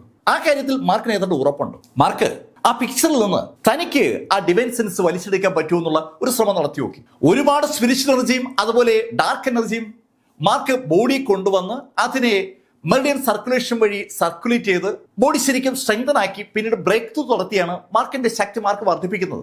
അതിനേക്കാളൊക്കെ എത്രയോ എത്രയോ എത്രയോ എളുപ്പമാണ് ഈ ഡിവൈൻ സെൻസും അതുപോലെ പ്രിമോഡിയൽ സ്പിരിറ്റും ഇങ്ങനെ അബ്സോർവ് ചെയ്താൽ ലഭിക്കുന്ന ശക്തി. ആ എലമെന്റ് ലിസ്റ്റ് അതാ ചെയ്തുകൊണ്ടിരിക്കുന്നത്. അത് ചെയ്യാൻ തനിക്കും കഴിഞ്ഞാൽ അതൊരു വലിയ വിജയമാകുമെന്ന് സ്വാഭാവികമായിട്ട് മാർക്കിന് അറിയാം. മാർക്ക് ആ പ്രക്രിയ ചെയ്യാനായി ഒരു ശ്രമം നടത്തുമ്പോൾ അതുകൊണ്ട് പറ്റുന്നില്ല. മാർക്കിന് അറിയാവുന്ന എല്ലാ അറിവുകളും എടുത്തൊന്ന് ഉരಸಿ നോക്കുകയാണ്. മാർക്കും ആ പിക്ചറും തമ്മിലുള്ള ഇടപാടുകൾ അങ്ങനെ നടക്കുമ്പോൾ 2 കൈയും നഷ്ടപ്പെട്ട ആ വ്യക്തി എലമെന്റ് ലിസ്റ്റിന്റെ മുന്നിലെത്തി കഴിഞ്ഞു. രക്തമൊലിക്കുന്ന കൈയുമായി അവിടെ എത്തി അയാളെ കണ്ടതും യോങ്ജി അയാളോട് ചോദിച്ചു, എന്താ സംഭവിച്ചേ? യോങ്ജിയുടെ ചോദ്യത്തിന് ഉത്തരം പറയാതെ അവൻ എലമെന്റ്സിൽ നോക്കി അദ്ദേഹത്തോട് പറഞ്ഞു, യുവർ ലോർഡ്, ആ മാർക്ക് ഫെല്ലർ അങ്ങേ ചലഞ്ച് ചെയ്തിരിക്കുകയാണ്. എന്നെ ചലഞ്ച് ചെയ്തു? ആര്? മാർക്ക് ഫെല്ലർ എന്നൊക്കെ ഈ എലമെന്റ് ലിസ്റ്റ് കേട്ടിട്ടുണ്ട്. എലമെന്റ് ലിസ്റ്റ് മാർക്കിനെ കണ്ടിട്ടില്ല എന്നതാണ് സത്യം. ആ മാർക്ക് ഫെല്ലർ എലമെന്റ് ലിസ്റ്റിനെ ഇതാ ചലഞ്ച് ചെയ്തിരിക്കുകയാണ്. ആ വ്യക്തി പറഞ്ഞത് കേട്ടതും യോങ്ജിയും സീമാബായിയും അവിടെ ഉണ്ടായിരുന്ന ആ ഗോഡ്ലി മൊണാർക്കും അറിയാതെ ചിരിച്ചു പോവുകയാണ്. അതുപോലെ ഹെക്ടർ ടെങ്ങും. മാർക്ക് ഫെല്ലർ നമ്മുടെ ലോഡിനെ ചലഞ്ച് ചെയ്യൂ, കൊള്ളാം. അവൻ യഥാർത്ഥത്തിൽ എന്റെ ഒരു വിരലിൽ പിടിച്ചു നിൽക്കാനുള്ള കപ്പാസിറ്റി ഇല്ല. ആ ഗോഡ്ലി മൊണാർക്ക് ഉറച്ച് അങ്ങനെ പറഞ്ഞതും എലമെന്റ് ലിസ്റ്റ് ഗോഡ്ലി മൊണാർക്കിനോട് പറഞ്ഞു, എന്തായാലും നീ അവനെ അങ്ങ് തീർത്തേക്ക്. അവന്റെ ചലഞ്ച് ഡേറ്റ് വരെ നമ്മൾ കാത്തിരിക്കേണ്ട കാര്യമില്ല. ഗോഡ്ലി മൊണാർക്കിനോട് അങ്ങനെ ഒരു ഉത്തരവ് എലമെന്റ് ലിസ്റ്റ് കൊടുത്തതും ഗോഡ്ലി മൊണാർക്ക് മാർക്കിനെ തിരക്കി അവിടെ നിറങ്ങി. ഹെക്ടർ ടെങ്ങിന്റെ 10 ഗേറ്റിലാണ് ഇപ്പൊ അവരൊക്കെ തങ്ങുന്നത്. ഷൂമേക്കറുടെ ബാംബു മോഡലിലുള്ള മാർക്ക് ഫെല്ലർ ആ പിക്ചറിൽ നിന്ന് തനിക്കൊന്നും ലഭിക്കുന്നില്ല എന്ന് മനസ്സിലാക്കിയതും ആ പിക്ചർ നിലവറിലേക്ക് മാറ്റിയിട്ട് അവിടെ നിന്ന് വെൻലിയുടെ ബസ്സിലേക്ക് തിരിച്ചു. ബസ്സിലേക്ക് യാത്ര ചെയ്യുമ്പോൾ മാർക്കിന്റെ മനസ്സിൽ വരാൻ പോകുന്ന ആ ഫൈറ്റ് ആണുള്ളത്. എലമെന്റ് ലിസ്റ്റുമായി ഫൈറ്റ് ചെയ്യുമ്പോൾ മാർക്കിന്റെ കയ്യിലുള്ള എല്ലാ സാമഗ്രികളും സമർത്ഥമായി ഉപയോഗിക്കണം. എലമെന്റ് ലിസ്റ്റ് മാർക്ക് ഇതുവരെ എതിരിട്ടുള്ള ഏതൊരു ആളെക്കാളും ശക്തനാണ്. ആ കാര്യം മാർക്കിന് അറിയാം. മാർക്കിന്റെ മാസ്റ്റർ കൂടിയായ വെൻലിയെ കണ്ട് അനുവാദവും അനുഗ്രഹവും വാങ്ങിക്കാൻ കൂടിയാണ് വെൻലിയുടെ അടുത്തേക്ക് തിരിക്കുന്നത്. വെൻലിയുടെ വീട്ടിലേക്ക് ആ ബ്ലാക്ക് ഈഗിളിന്റെ പുറത്തു കയറി മാർക്ക് എങ്ങനെ യാത്ര ചെയ്യുമ്പോൾ ചുറ്റുമുള്ള സ്പിരിച്വൽ എനർജി മാർക്ക് കണ്ണടച്ച് അബ്സോർവ് ചെയ്തുകൊണ്ടിരിക്കുകയാണ്. ഈ സമയത്ത് താഴെ പല ഭാഗത്തും നോർത്തേൺ ലാൻഡുകാരും സദേൺ ലാൻഡുകാരുമായി ഫൈറ്റ് ചെയ്യുന്നത് മാർക്ക് കണ്ടിരുന്നു. ആ കാഴ്ചയിലേക്ക് നോക്കുന്ന മാർക്കിന് അറിയാം, ഈ യുദ്ധത്തിന് ഒരു അവസാനം ഉണ്ടാകണമെങ്കിൽ ആ എലമെന്റ് ലിസ്റ്റ് തോൽക്കണം, അയാള് കൊല്ലപ്പെടണം. അത് മാത്രമാണ് പരിഹാരം. ആ കാര്യം അറിയാവുന്ന മാർക്ക് കണ്ണടച്ച് സ്പിരിച്വൽ എനർജി അങ്ങനെ വലിച്ചെടുത്തു തുടങ്ങി. ബ്ലാക്ക് ഈഗിൾ മാർക്കിനെ കൊണ്ട് സാവധാനം പോവുകയാണ്. പെട്ടെന്നാണ് മാർക്കിന്റെ ബ്ലാക്ക് ഈഗിൾ നിന്നതായി മാർക്കിന് തോന്നിയത്. മാർക്ക് കണ്ണു തുറക്കുമ്പോൾ മാർക്കിന്റെ തൊട്ടു മുന്നിൽ ഒരു കറുത്ത വസ്ത്രധാരി ആ ബ്ലാക്ക് ഈഗിളിന്റെ വഴി തടഞ്ഞുകൊണ്ട് ആകാശത്ത് അങ്ങനെ നിൽക്കുകയാണ്. അയാളെ കണ്ടതും മാർക്ക് ആ ബ്ലാക്ക് ഈഗിളിന്റെ പുറത്ത് അങ്ങനെ എണീറ്റ് നിന്നു. രണ്ടുപേരും മുഖാമുഖം നോക്കുമ്പോൾ ആ ഗോഡ്ലി മൊണാർക്ക് മാർക്കിനോട് പറഞ്ഞു, മാർക്ക് ഫെല്ല, നീ ഞങ്ങളുടെ ലോഡിനെ വരെ ചലഞ്ച് ചെയ്യണല്ലേ? മാർക്ക്, നീ ഇതിനു മുമ്പ് എന്റെ കയ്യിൽ നിന്ന് ഭാഗ്യത്താൽ രക്ഷപ്പെട്ടതാണ്. അന്ന് നീ ഒളിച്ചോടിയതാണ്. മാർക്ക്, ഇനി ഒരു ചലഞ്ചുമില്ല. ഇപ്പോ ഇവിടെ നീ അവസാനിക്കും. അങ്ങനെ ആ ഗോഡ്ലി മൊണാർക്ക് പറഞ്ഞതും മാർക്ക് ബ്ലാക്ക് ഈഗിളിന്റെ പുറത്തുനിന്ന് ചാടി ഇറങ്ങിയിട്ട് ബ്ലാക്ക് ഈഗിളിനെ മാർക്കിന്റെ നിലവിറക്കി അങ്ങ് ഒളിപ്പിച്ചു. മാർക്കും ആ ഗോഡ്ലി മൊണാർക്കും ഇപ്പോ ആകാശത്താണ്. താഴെ ആളുകളൊന്നും ഇല്ലാത്ത ഒരു മലഞ്ചെരിവാണ്. മാർക്ക്, ഇന്ന് നമ്മൾ തമ്മിലുള്ള ഫൈറ്റ് കാണാൻ ആളുകൾ ആരുമില്ല. അത് ശരിക്കും കഷ്ടമായി പോയി. നിന്നെ ഞാൻ അവസാനിപ്പിക്കുമ്പോൾ അത് നിന്റെ കുറെ ആളുകളെങ്കിലും കാണണമെന്നുള്ളത് എൻ്റെ ഒരു ആഗ്രഹമായിരുന്നു. അതിന് മറുപടി പറയാതെ മാർക്ക് ഫെല്ലർ തന്റെ കയ്യിലേക്ക് പവർ കേന്ദ്രീകരിച്ച ഒരു ഒറ്റ ഇടി. ആ ഗോഡ്ലി മൊണാർക്കിനോട് വെറുതെ സംസാരിക്കാൻ മാർക്കിന് താല്പര്യമില്ല എന്ന് മാർക്കിന്റെ ആ ആക്ഷൻ വിളിച്ചു പറയുന്നുണ്ട്. മാർക്കിന്റെ പെട്ടെന്നുള്ള ആ പഞ്ചിനോട് അതേപോലെ വേഗതയിൽ ഗോഡ്ലി മൊണാർക്കും റിയാക്ട് ചെയ്തു. ആ ഗോഡ്ലി മൊണാർക്കിന്റെ കൈ മാർക്കിന്റെ ആ പഞ്ചിന് നേരെ അതിവേഗതയിൽ പാഞ്ഞു വരുമ്പോൾ അയാളുടെ ആ ഫിസ്റ്റിന് ചുറ്റുമായി ഒരു കറുത്ത പടലമാണ് ഉള്ളത്. ഒരു കറുപ്പ്, ശരിക്കും ഇരുട്ടാണ് അയാളുടെ കൈക്ക് ചുറ്റുമുള്ളത്. പക്ഷെ അതോടൊപ്പം ആ ഇരുട്ടിൽ ഒരു വെളുത്ത പ്രകാശവുമുണ്ട്. ആ വെളുത്ത പ്രകാശത്തിനകത്തുള്ള ഇരുട്ട് ശരിക്കും ഒരു ഭയപ്പെടുത്തുന്ന ഓറയാണ്. ആ കറുപ്പും വെളുപ്പും കലർന്ന പ്രകാശം മാർക്കിന്റെ ആ ഗോൾഡൻ പ്രകാശത്തോട് ഏറ്റുമുട്ടിയതും അത് ഒരു ശബ്ദ തരംഗം സൃഷ്ടിച്ചു. ശരിക്കും ഒരു സ്ഫോടനം ഉണ്ടാക്കിയെന്ന് പറയാം. പക്ഷേ ആ സ്ഫോടനത്തെക്കാളും ശബ്ദ തരംഗത്തെക്കാളും നമ്മുടെ ശ്രദ്ധ പതിയുന്നത് ആ കറുത്ത വേഷധാരിയായ ഗോഡ്ലി മൊണാർക്കിന്റെ മുഖത്താണ്. അയാളുടെ മുഖത്ത് ഒരു അമ്പരപ്പ്. അയാൾ ഏതാനും സ്റ്റെപ്പ് പുറകോട്ട് മാറിപ്പോയി. അയാൾ അറിയാതെ മാർക്കിനോട് പറഞ്ഞു പോവുകയാണ്, ഹേയ് മാർക്ക്, നിന്റെ ശക്തി പെട്ടെന്ന് എങ്ങനെയാ വർദ്ധിച്ചത്? മാർക്ക് ഫെല്ലറുമായി അയാളും അയാളുടെ കൂടെയുള്ള ഗോഡ്ലി മൊണാർക്കും ഏറ്റുമുട്ടിയപ്പോൾ മാർക്കിന് ഇത്രയും ശക്തി ഉണ്ടായിരുന്നില്ല എന്ന് ആ ഒരൊറ്റ പഞ്ചിൽ തന്നെ അയാൾക്ക് മനസ്സിലായി. മാർക്ക് അതിനും മറുപടി പറയാതെ ലൈൻ ഫോർമുല ആക്ടിവേറ്റ് ചെയ്ത് നിമിഷ നേരം കൊണ്ട് ആ ഗോഡ്ലി മൊണാർക്കിന്റെ മുന്നിലെത്തി. റിവേർഷൻ ഓയിഡ് സ്റ്റേജിന്റെ ഹാഫ് സ്റ്റെപ്പിലേക്ക് കടന്നിരിക്കുന്ന ഗോഡ്ലി മൊണാർക്കിന് തന്റെ മുന്നിൽ പെട്ടെന്ന് മാർക്ക് വന്ന് പെട്ടതും ഒരു പതർച്ച തോന്നിയെങ്കിലും അയാൾ അതിശക്തമായി മാർക്കിനെ ഒന്ന് ഇടിച്ചു. അയാളുടെ ഇടി മാർക്കിന്റെ ബോഡിയിൽ പതിക്കുകയും ചെയ്തു. മാർക്ക് അയാളെ തിരിച്ചിടിച്ചില്ല. മാർക്കിന്റെ ബോഡിയിലേക്ക് അയാളുടെ കൈ പതിച്ചതും അയാളുടെ കൈ ഒന്ന് വിറച്ചു. അയാള് അറിയാതെ ഏതാനും സ്റ്റെപ്പ് പുറകോട്ട് നീങ്ങിപ്പോവുകയാണ്. അയാളുടെ കയ്യിൽ പൊട്ടലുകൾ ഉണ്ടായിരിക്കുകയാണ്. കയ്യിൽ നിന്ന് ചോര ഒലിച്ചു തുടങ്ങി. മാർക്കിന്റെ നെഞ്ചിലാണ് അയാൾ ആഞ്ഞിടിച്ചത്. മാർക്കിന്റെ ബോഡി റിവേർഷൻ ഓയിഡ് സ്റ്റേജിലുള്ള ഒരു യോദ്ധാവിന്റെ ബോഡിക്ക് തുല്യം ശക്തി നേടിയിരിക്കുകയാണ്. ആ ശക്തിയാണ് ആഞ്ഞിടിച്ചപ്പോ ആ ഗോഡ്ലി മൊണാർക്കിന് അനുഭവപ്പെട്ടത്. പുറകോട്ട് മാറിപ്പോയ അവൻ കയ്യിലേക്ക് നോക്കിക്കൊണ്ട് മാർക്കിനോട് ചോദിച്ചു, മാർക്ക്, നിന്റെ ഫിസിക്കൽ ബോഡി പിന്നെയും ശക്തി നേടിയല്ലേ? നേരത്തെ അയാൾ മാർക്കുമായി ഏറ്റുമുട്ടിയപ്പോ ഇത്രയും ശക്തി മാർക്കിന്റെ ബോഡിക്ക് ഉണ്ടായിരുന്നതായി അയാൾക്ക് തോന്നിയിരുന്നില്ല.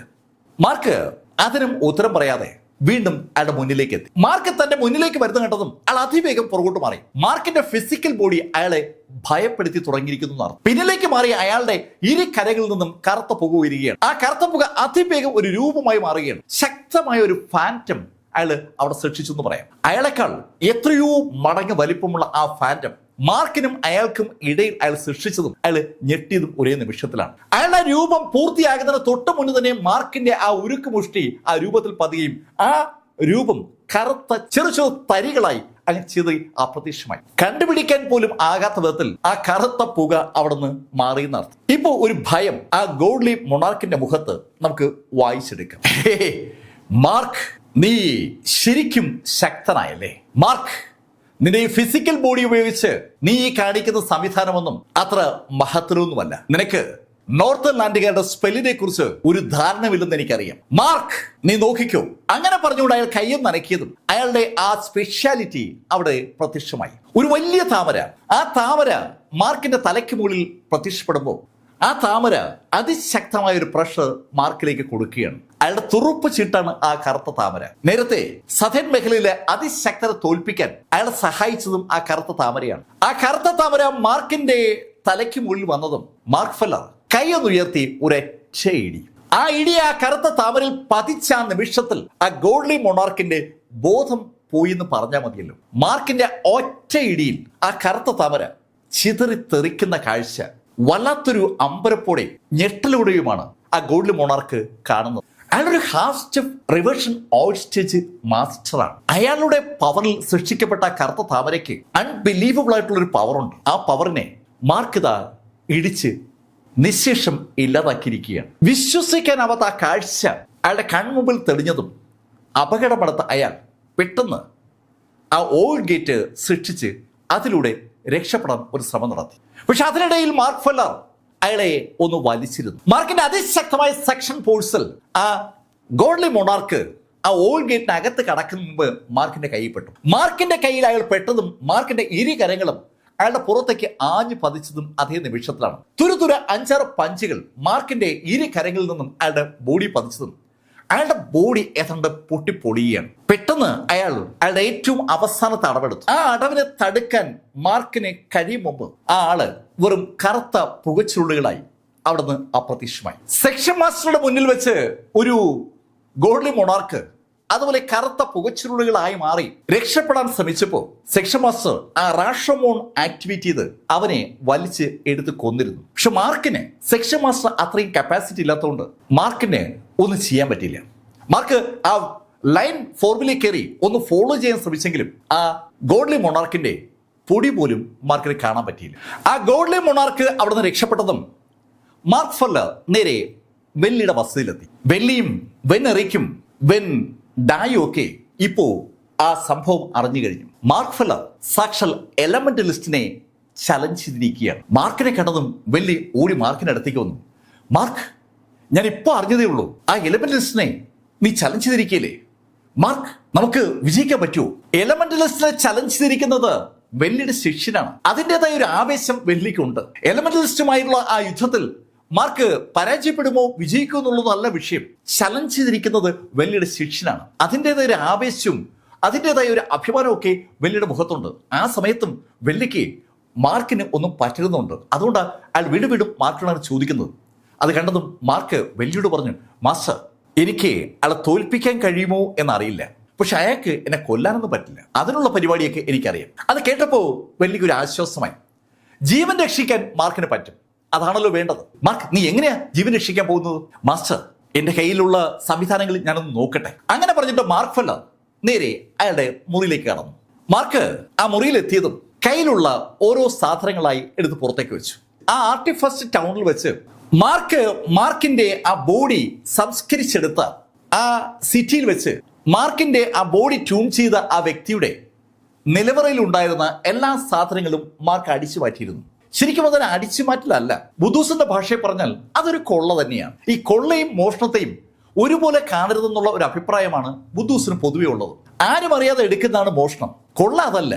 കൊള്ള ആ ആളുകളൊക്കെ കണ്ടുകൊണ്ട് നിൽക്കി അവിടെ എടുത്തുകൊണ്ട് പോകുന്നതാണ്. മാർക്ക് ചെയ്തത് ആ ഉടമസ്ഥൻ കണ്ടുകൊണ്ട് നിൽക്കി ആ സാധനങ്ങൾ എടുത്തതാണ്. കൊള്ള ചെയ്യുന്ന സാധനം കൊള്ള ചെയ്യുന്ന ആൾക്ക് സ്വന്തമാണെന്നാണ് ബുദ്ധൂസിന്റെ ലൈൻ. മോഷണം അതല്ല. മോഷണം അത്ര ശരിയായ പരിപാടി അല്ലെന്ന് ഒരു അഭിപ്രായം ബുദ്ധൂസിനുണ്ട്. ആ സാധനങ്ങളൊക്കെ എടുത്ത് നിരത്തി വെക്കുമ്പോൾ ബുദ്ധൂസ് പറഞ്ഞ ആ വാചകങ്ങളാണ് മാർക്കിന്റെ മനസ്സിലേക്ക് വന്നത്. ആ സാധനങ്ങളുടെ കൂട്ടത്തിൽ ഒന്ന് ഒരു അടിപൊളി ഫ്ലൂട്ടാണ്. ആ ഫ്ലൂട്ട് എങ്ങനെയോ ആ മാസ്റ്റർ കയ്യിൽ വന്നതാണ്. അത് എങ്ങനെയാണ് ആക്ടിവേറ്റ് ചെയ്യേണ്ടതെന്നുള്ള കാര്യം അയാൾക്ക് അറിയത്തില്ല, പക്ഷെ അതൊരു സംഭവമാണെന്നുള്ള കാര്യം അയാൾക്കറിയാം. ആ ഫ്ലൂട്ട് അയാൾക്ക് കിട്ടിയത് സെൻട്രൽ പ്ലെയിനിലുള്ള അതിശക്തനായ ഒരു യോദ്ധാവിൽ നിന്ന് അയാൾക്ക് കിട്ടിയ ആ ഫ്ലൂട്ട് അയാൾ സൂക്ഷിച്ചു വെച്ചിരിക്കുകയായിരുന്നു. അതാണ് മാർക്ക് കൈവശപ്പെടുത്തിയിരിക്കുന്നത്. മാർക്ക് ആ ഫ്ലൂട്ട് എടുത്ത് തലങ്ങും വിലങ്ങുമൊക്കെ നോക്കി. അത് എങ്ങനെയാണ് ഉപയോഗിക്കേണ്ടെന്ന കാര്യം മാർക്കിന് അറിയില്ല. അതുപോലെ തന്നെയാണ് മാർക്കിന്റെ കൈവശം ഇരിക്കുന്ന ആ പിക്ചർ. നോർത്തേൺ ലാൻഡുകാരുടെ ആ സ്ക്രോള് ഒരു കിടിലൻ സാധനമാണ്, അക്കാര്യം മാർക്കിന് അറിയാം. പക്ഷെ ആ കിടിലൻ സാധനത്തിനകത്ത് ഇപ്പൊ തന്നെ ഒരുപാട് ഡിവൈൻ സെൻസുകളും പ്രമോഡിയൽ സ്പിരിറ്റുകളും ഉണ്ട്. അതിനെ അബ്സോർവ് ചെയ്യാൻ മാർക്കിന് പറ്റിയാൽ മാർക്കിന്റെ ശക്തി വർദ്ധിക്കും. പക്ഷെ അത് എങ്ങനെയാണ് അബ്സോർവ് ചെയ്യേണ്ടത്, അതാണല്ലോ പ്രശ്നം. അത് മാർക്കിന് അറിയില്ല. മാർക്കിന്റെ കൈവശമുള്ള ഓരോ സാധനങ്ങളും അങ്ങനെ പരിശോധിച്ചുകൊണ്ടിരിക്കുമ്പോൾ ഡെപ്യൂട്ടി സെക്ഷൻ മാസ്റ്റർ ആ ഹെവൻലി ക്ലൗഡ് സെക്ഷനിലെ കൾട്ടിവേഷൻ മൗണ്ടിന്റെ അടുത്ത് വന്നെന്ന് ഉറക്കെ വിളിക്കുകയാണ്. സെക്ഷൻ മാസ്റ്റർ, മാർക്ക് ആ എലമെന്റലിസ്റ്റിനെ ചലഞ്ച് ചെയ്തിരിക്കുകയാണ്. അയാൾ അങ്ങനെ 2 തവണ വിളിച്ചു പറഞ്ഞതും പെട്ടെന്ന് ആ മലയുടെ പ്രകാശ വാതിൽ തുറന്നു. ആ വാതിൽ വഴി സാക്ഷാൽ സെക്ഷൻ മാസ്റ്റർ പുറത്തേക്ക് വന്നു. ഏയ്, നീ എന്താ പറഞ്ഞേ? സെക്ഷൻ മാസ്റ്റർ, മാർക്ക് ആ എലമെന്റലിസ്റ്റിനെ ചലഞ്ച് ചെയ്തിരിക്കുകയാണ്. അത് കൊള്ളാലോ. എവിടെ വെച്ച്? എപ്പോ? സെക്ഷൻ മാസ്റ്റർ, ഈ ആഴ്ചയുടെ അവസാനം സീന മൗണ്ടിൽ വെച്ച് മാർക്ക് എലമെന്റലിസ്റ്റിനെ നേരിടാൻ പോകുന്നത്. എലമെന്റലിസ്റ്റ് നോർത്തേൺ ലോർഡിന്റെ ആ ചെറിയ പ്രായത്തിലുള്ള രൂപമാണ്. ഒരു ചെറുപ്പക്കാരന്റെ രൂപഭാവങ്ങളാണ് ആ സമയത്ത് ആ നോർത്തേൺ ലോർഡിന് ഉള്ളത്. പക്ഷേ ചെറുപ്പക്കാരൻ അതിശക്തനാണ്. അയാള് ആ 9 ഹോൾസിനെ ഇപ്പോൾ പൂർണ്ണമായും കൊന്നൊടുക്കിയിരിക്കുകയാണ്. ആദ്യം രണ്ടുപേരെയും തുടർന്നുള്ള യുദ്ധങ്ങളിൽ ബാക്കിയുള്ള ആളുകളെയും അവസാനിപ്പിച്ചിരിക്കുകയാണ്. 9 ഹോൾസിനെ കൊന്നൊടുക്കിയ എലമെന്റലിസ്റ്റിനെയാണ് സാക്ഷാൽ മാർക്ക് ഫെല്ലർ ചലഞ്ച് ചെയ്തിരിക്കുന്നത്. മാർക്ക് ഫെല്ലറെ ചലഞ്ച് ചെയ്യുന്ന എലമെന്റലിസ്റ്റ് 9 ഹോൾസിനെ കൊന്നൊടുക്കിയ കഥ ഡെപ്യൂട്ടി സെക്ഷൻ മാസ്റ്റർ ഈ സമയത്ത് സെക്ഷൻ മാസ്റ്റർ പറയുകയും ചെയ്തു. അത് കേട്ടതും സെക്ഷൻ മാസ്റ്റർ ഡെപ്യൂട്ടിയോട് പറഞ്ഞു, ഓഹോ അങ്ങനെയാണോ കഥ? അങ്ങനെയെങ്കിൽ ഞാനും വരാം, എനിക്ക് കാണണം മാർക്കിന്റെ ഫൈറ്റ്. മാർക്ക് ഫെല്ലറുടെ ഫൈറ്റ് നേരിൽ കാണാൻ സെക്ഷൻ മാസ്റ്റർ വരുന്നു എന്ന് കേട്ടതും ഡെപ്യൂട്ടി സെക്ഷൻ മാസ്റ്റർക്ക് വല്ലാത്തൊരു ആവേശം. സെക്ഷൻ മാസ്റ്റർ രംഗത്തിറക്കാനായി പഠിച്ച പണി 18 ഡെപ്യൂട്ടി സെക്ഷൻ മാസ്റ്റർ നോക്കിയതാണ്. സ്വന്തം ജീവൻ കൊടുത്തു പോലും സെക്ഷൻ മാസ്റ്റർ രംഗത്തിറക്കാൻ വേണ്ടി ഒരു ശ്രമം ഡെപ്യൂട്ടി സെക്ഷൻ മാസ്റ്റർ നേരത്തെ നടത്തിയിട്ടുമുണ്ട്.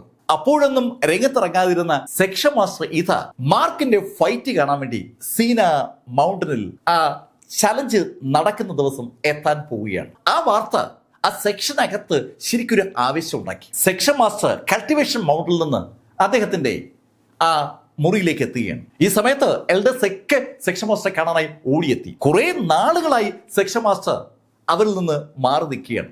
എല്ലാവരെയും കണ്ടതും സെക്ഷൻ മാസ്റ്റർ അവരെ നോക്കി പുഞ്ചിരിച്ചപ്പോ ഡെപ്യൂട്ടി സെക്ഷൻ മാസ്റ്റർ ചോദിച്ചു, സെക്ഷൻ മാസ്റ്റർ അങ്ങ് മാർക്കിനെ സഹായിക്കാൻ കൂടെ കൊടുത്തില്ലേ?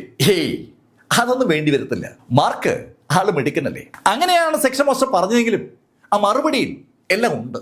വേണ്ടി വന്നാൽ സെക്ഷൻ മാസ്റ്റർ ഇടപെടും. ആ ചിന്ത പോലും ഡെപ്യൂട്ടി സെക്ഷൻ മാസ്റ്റർക്കും അവിടെയുള്ള എൽഡേഴ്സിനും വല്ലാത്തൊരു ആവേശം ഉണ്ടാക്കുകയാണ്. സെക്ഷൻ മാസ്റ്റർ രംഗത്തിറങ്ങിയാൽ പിന്നെ അവർക്ക് ഭയക്കേണ്ട കാര്യമില്ല.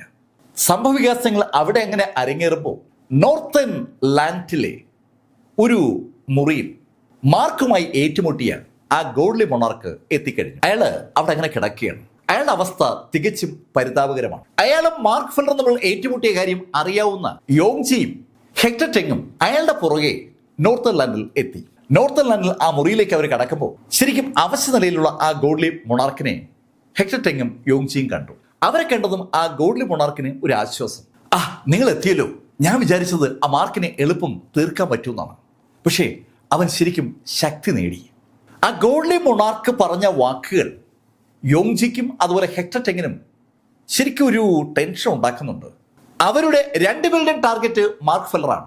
ആ മാർക്ക് കൂടുതൽ ശക്തി നേടുക എന്ന് പറയുമ്പോൾ അവർക്ക് ഉള്ളിലൊരു ഭയം വരും. അത് ഉള്ളിലുള്ള ഹെക്ടർ ടെങ് ആ ഗോഡ്ലി മൊണാർക്കിനോട് പറഞ്ഞു, ഹേ വെറും ഒരു മാർക്കിന്റെ കയ്യിൽ നിന്ന് നിങ്ങൾ അടി വാങ്ങിച്ചു കൂട്ടിയോ? ഹെക്ടർ, നീ സത്യമറിയാതെ സംസാരിക്കരുത്.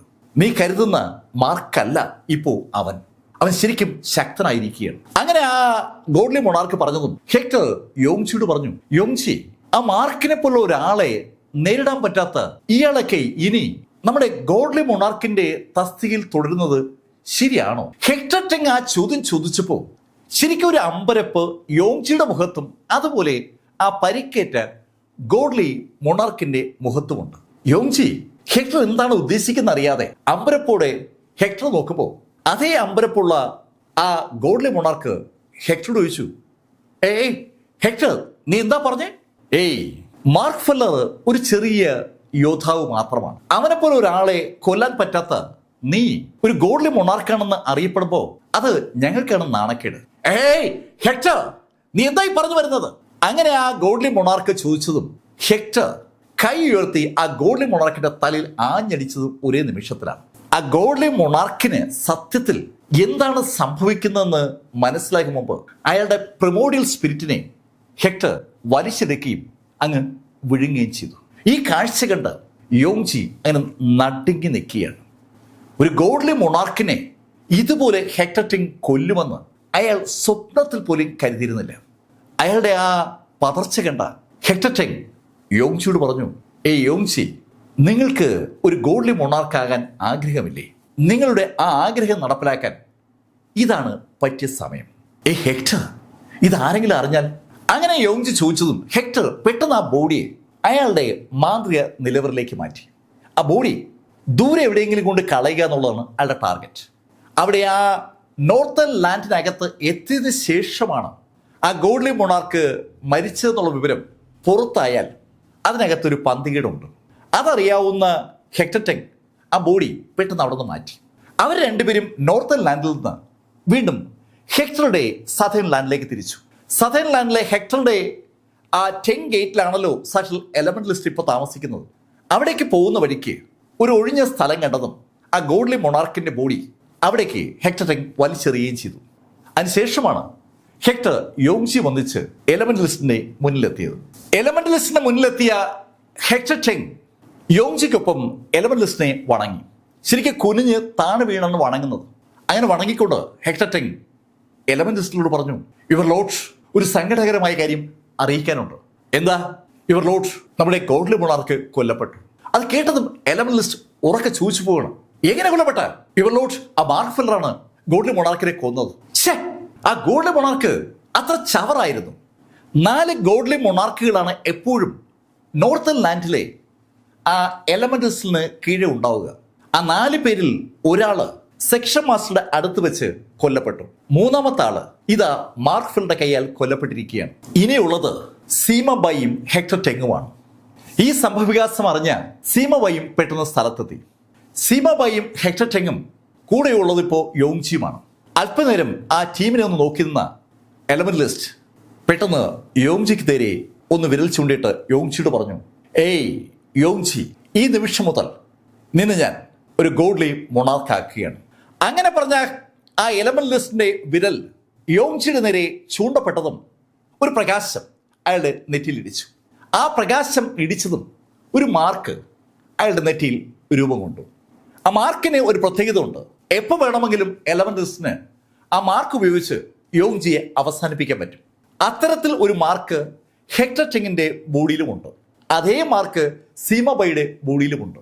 നേരത്തെ കൊല്ലപ്പെട്ട ആ 2 ഗോഡ്ലി മൊണാർക്കുകളുടെ ബോഡിയിലും അതുപോലെ മാർക്കുകൾ ഉണ്ടായിരുന്നു. യോങ്ജിക്ക് പെട്ടെന്ന് സന്തോഷം അതുപോലെ ഒരു ഭയവും തൽഫലമായി ഉണ്ടായി. ഇതുവരെ അയാൾ ശരിക്കും സ്വതന്ത്രനായിരുന്നു. ഈ നിമിഷം മുതൽ അയാൾ നോർത്തേൺ ലാൻഡിന്റെ അതിശക്തനായ ഗോഡ്ലി മൊണാർക്കായി മാറുകയാണ്. പക്ഷെ അതേ സമയത്ത് അയാൾ ആ എലമെന്റലിസ്റ്റിന്റെ നിയന്ത്രണത്തിലുമാവുകയാണ്. യോങ്ജിയോടായി ഹെക്ടർ ടെങ് പറഞ്ഞു, യോങ്ജി, നോർത്തേൺ ലാൻഡിലെ എല്ലാ സ്പെല്ലുകളും ഇനി നീ സ്വയത്തമാക്കണം. ഇനി നീ ഗോഡ്ലി മൊണാർക്കാണ്. സിമ, യോങ്ജിയെ പവർഫുൾ ആക്കാൻ മറക്കണ്ട. ഈ സംഭവങ്ങൾ അങ്ങനെ നടക്കുമ്പോൾ നമ്മുടെ മാർക്ക് ഫെല്ലർ ആ സീന മൗണ്ടനിൽ നടക്കാൻ പോകുന്ന യുദ്ധത്തിന് വേണ്ടിയുള്ള പ്രിപ്പറേഷനിലാണ്. മാർക്കിനെ എത്രത്തോളം ശക്തമാക്കാവോ അത്രത്തോളം ശക്തമാക്കാനായി വെൻ ഡായും വെൻ എറിക്കും വെള്ളിയും മെനക്കെട്ട് ശ്രമിക്കുകയാണ്. അതിവേഗം ദിവസങ്ങൾ അങ്ങ് കടന്നുപോയി. ആ ഫൈറ്റിനെ കുറിച്ചുള്ള വാർത്ത സതേൺ മേഖല മുഴുവൻ പരന്നിട്ടുണ്ട്.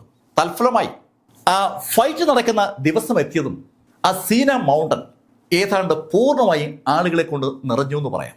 ഒരുപാട് ആളുകളാണ് എത്തിയിരിക്കുന്നത്. അവിടെ എത്തിയ ആളുകളെ നമുക്ക് 2ആയി വിഭജിക്കാം. ഒരു ഭാഗത്ത് നോർത്തേൺ ലാൻഡിൽ നിന്ന് എത്തിയ ആളുകളാണ്, മറുഭാഗത്ത് സതേൺ ലാൻഡിൽ തന്നെയുള്ള ആളുകളാണ്. സതേൺ ലാൻഡിൽ നിന്ന് അവിടെ എത്തിയ ആളുകളുടെ കൂട്ടത്തിൽ സാക്ഷാൽ ഹാൻസ് മില്ലർ ഉണ്ട്. അതുപോലെ പ്രമുഖരായ ഒട്ടുമുക്കാൽ ആളുകളും അവിടെ എത്തിയിട്ടുണ്ട്. ഈ സമയത്താണ് എലമെന്റലിസ്റ്റ് അവിടെ വരുന്നത്. എലമെന്റലിസ്റ്റ് ആ മലയുടെ മുകളിൽ ലാൻഡ് ചെയ്യുമ്പോൾ അതൊരു വല്ലാത്ത കാഴ്ചയാണ്. നോർത്തേൺ ലാൻഡുകാർ മാത്രമല്ല സതേൺ ലാൻഡുകാരും അറിയാതെ അയാളെ തൊഴുതു പോകും. അത്ര ശക്തമായൊരു ഓറ, ജ്വലിക്കുന്ന ഓറ അയാളുടെ ബോഡിക്ക് ചുറ്റുമുണ്ട്.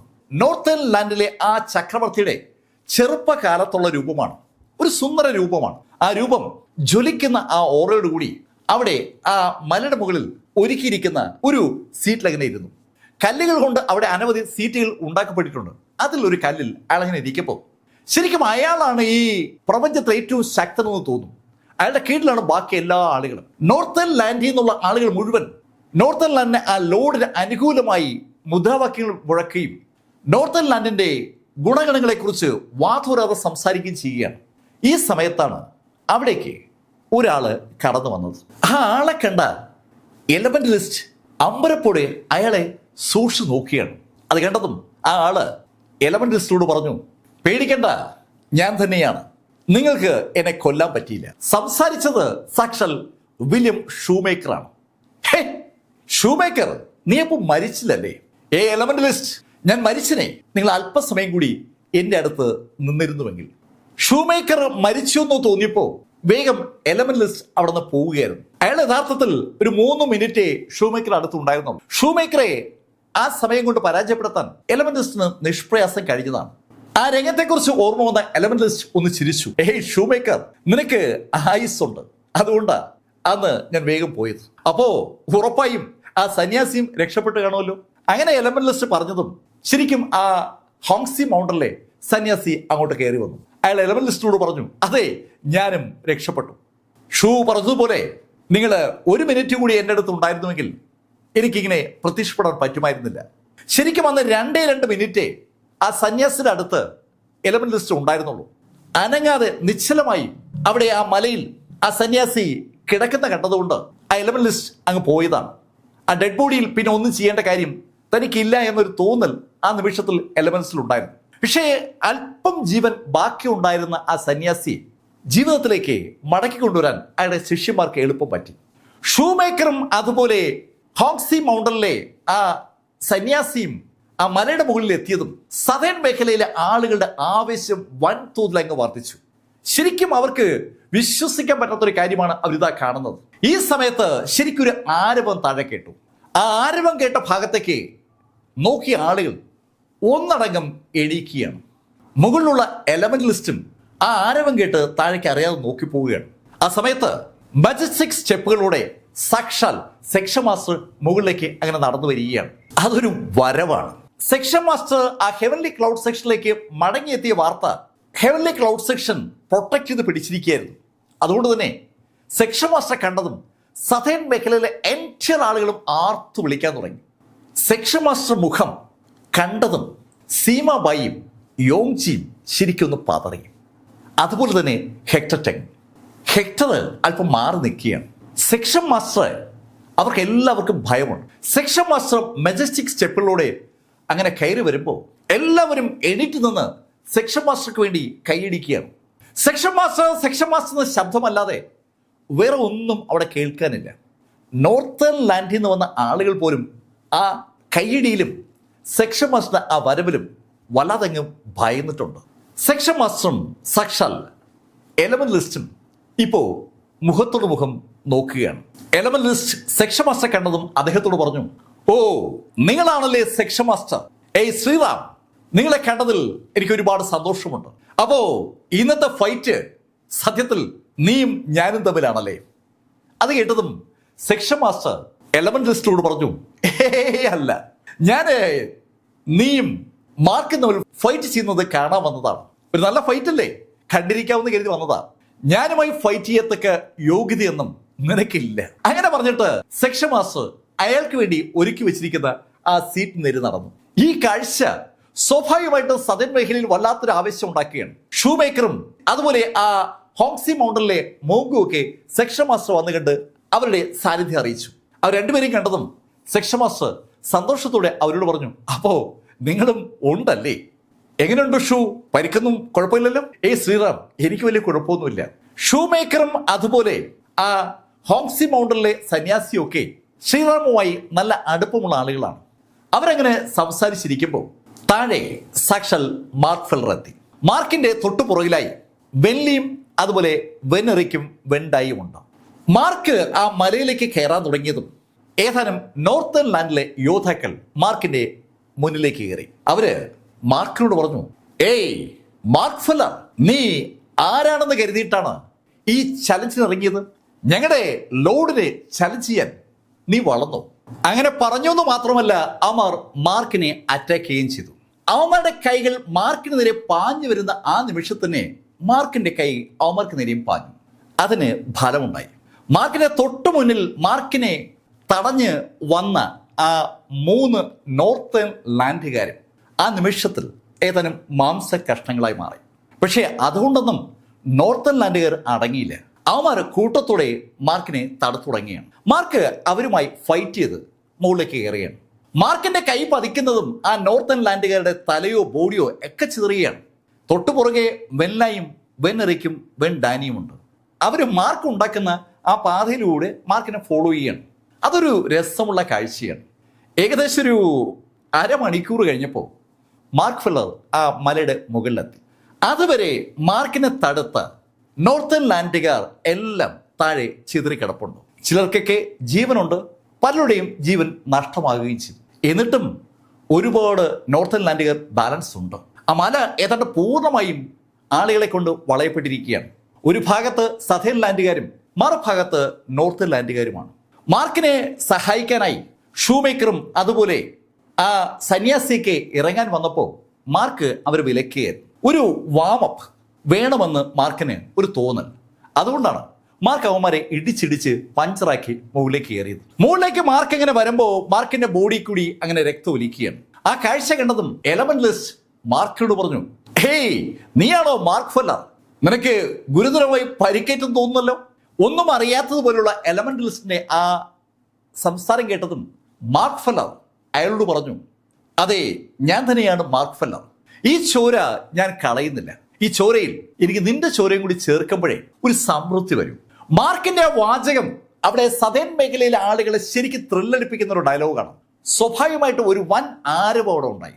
മാർക്കിന്റെ ആ സംഭാഷണം സ്വാഭാവികമായിട്ടും എലമെന്റലിസ്റ്റിനെ ഒന്ന് ചിരിപ്പിച്ചു. ഓക്കെ മാർക്ക്, നീ ശക്തനാണെന്നൊക്കെ സ്വയം കരുതുന്നുണ്ടെങ്കിലും എനിക്ക് പക്ഷേ അങ്ങനെ തോന്നുന്നില്ല. നീ ശക്തനാണെന്ന് എനിക്ക് തോന്നിയാലേ നിന്നോട് എതിരിടാൻ എനിക്ക് താല്പര്യം വരും. ഈ യോങ്ജി എന്താ നോക്കി നിൽക്കുന്നത്? ഇവനങ്ങ് തീർക്ക്. മാർക്കുമായി ഒരു കണക്ക് സ്വാഭാവികമായി യോങ്ജിക്ക് തീർക്കാനുണ്ട്. യോങ്ജി അത് കേട്ടതും എലമെന്റലിസ്റ്റിനോട് പറഞ്ഞു, യുവർ ലോർഡ്, ഉറപ്പായും ഞാനത് ചെയ്യാം. അങ്ങനെ പറയുന്ന യോങ്ജി ആ മലയിൽ ഫൈറ്റ് നടക്കുന്ന ആ പ്ലേസിലേക്ക് വന്നതും മാർക്ക് യോങ്ജിയെ ഒന്ന് സൂക്ഷിച്ച് നോക്കിയിട്ട് യോങ്ജിയോട് പറഞ്ഞു, ഏയ് യോങ്ജി, നിങ്ങൾ എൻ്റെ തരമേ അല്ല. ചാവാൻ താല്പര്യമില്ലെങ്കിൽ ഇപ്പോഴേ സ്ഥലം വിടുന്നതാണ് നല്ലത്. മാർക്ക്, നീ വെറുതെ വാക്കുകൾ കൊണ്ട് അമ്മാനമാടുകയൊന്നും വേണ്ട. നിന്നെ ഇവിടെ ഈ പുരുഷാരവം കണ്ടു നിൽക്കേ ഞാൻ അവസാനിപ്പിക്കും. അങ്ങനെ പറഞ്ഞുകൊണ്ട് മുന്നോട്ട് കുതിച്ച് യോങ്ജി അതിശക്തമായ ഒരു പഞ്ചോടുകൂടി തുടക്കം കുറിക്കുകയാണ്. യോങ്ജിയുടെ പഞ്ച് മാർക്കിന്റെ ബോഡിയിൽ പതിക്കാറാകുമ്പോൾ സ്വാഭാവികമായിട്ടും മാർക്ക് ആ പഞ്ചിനെ തിരിച്ച് പഞ്ച് ചെയ്യേണ്ടതാണ്. പക്ഷെ മാർക്ക് ആ പഞ്ച് തന്റെ ബോഡിയിൽ ഏറ്റുവാങ്ങി. മാർക്കിന്റെ നെഞ്ചിലേക്ക് യോങ്ജി അതിശക്തമായി ആഞ്ഞിടിക്കുകയായിരുന്നു. മാർക്കിന്റെ ബോഡി ഉരുക്ക് ബോഡിയാണെന്നുള്ള കാര്യം യോങ്ജിക്ക് അറിയാം. എന്നാലും ഇപ്പോ ആ നോർത്തേൺ ലാൻഡുകാരുടെ പല സ്പെല്ലുകളും സ്വയത്തമാക്കി കഴിഞ്ഞ ആ യോങ്ജിക്ക് തന്റെ ശക്തി ഒന്ന് പരീക്ഷിക്കണമെന്ന് തോന്നിയത് കൊണ്ടാണ് മാർക്കിനെ ആഞ്ഞിടിച്ചത്. ആ സീക്രട്ട് ഹാർട്ട് സ്പെല്ല് പൂർണ്ണമായും പഠിച്ചു കഴിഞ്ഞ യോങ്ജിയുടെ ശക്തി വൻതോതിൽ കൂടിയിട്ടുണ്ട്. ആ ഫുൾ ശക്തിയിൽ യോങ്ജി മാർക്കിന്റെ നെഞ്ചിലേക്ക് ആഞ്ഞിടിച്ചതും യോങ്ജി പുറകോട്ട് മാറിയതും ഒരേ നിമിഷത്തിലാണ്. യോങ്ജിയുടെ കൈ വിറയ്ക്കുന്നുണ്ട്. ശരിക്കും യോങ്ജിയുടെ കണ്ണുകളിൽ ഭയം നെടിലിച്ചു തുടങ്ങി. അയാൾക്ക് വിശ്വസിക്കാൻ പറ്റുന്നില്ല. മാർക്കിന്റെ നെഞ്ചിലിടിച്ച കൈ സ്വയം റിഫ്ലക്ട് ചെയ്യാൻ ഒരു ഗണ്ണിൽ ട്രിഗർ അമർത്തുമ്പോൾ നമ്മൾ പുറകോട്ട് അറിയാതെ മാറിപ്പോകുമ്പോലെ യോങ്ജി പുറകോട്ട് മാറിയതാണ്. പക്ഷേ യോങ്ജിക്ക് അധികം പുറകോട്ട് മാറാൻ കഴിയുമ്പോൾ മാർക്ക് ഫെല്ലർ തൊട്ട് മുന്നിലെത്തിയിരുന്നു.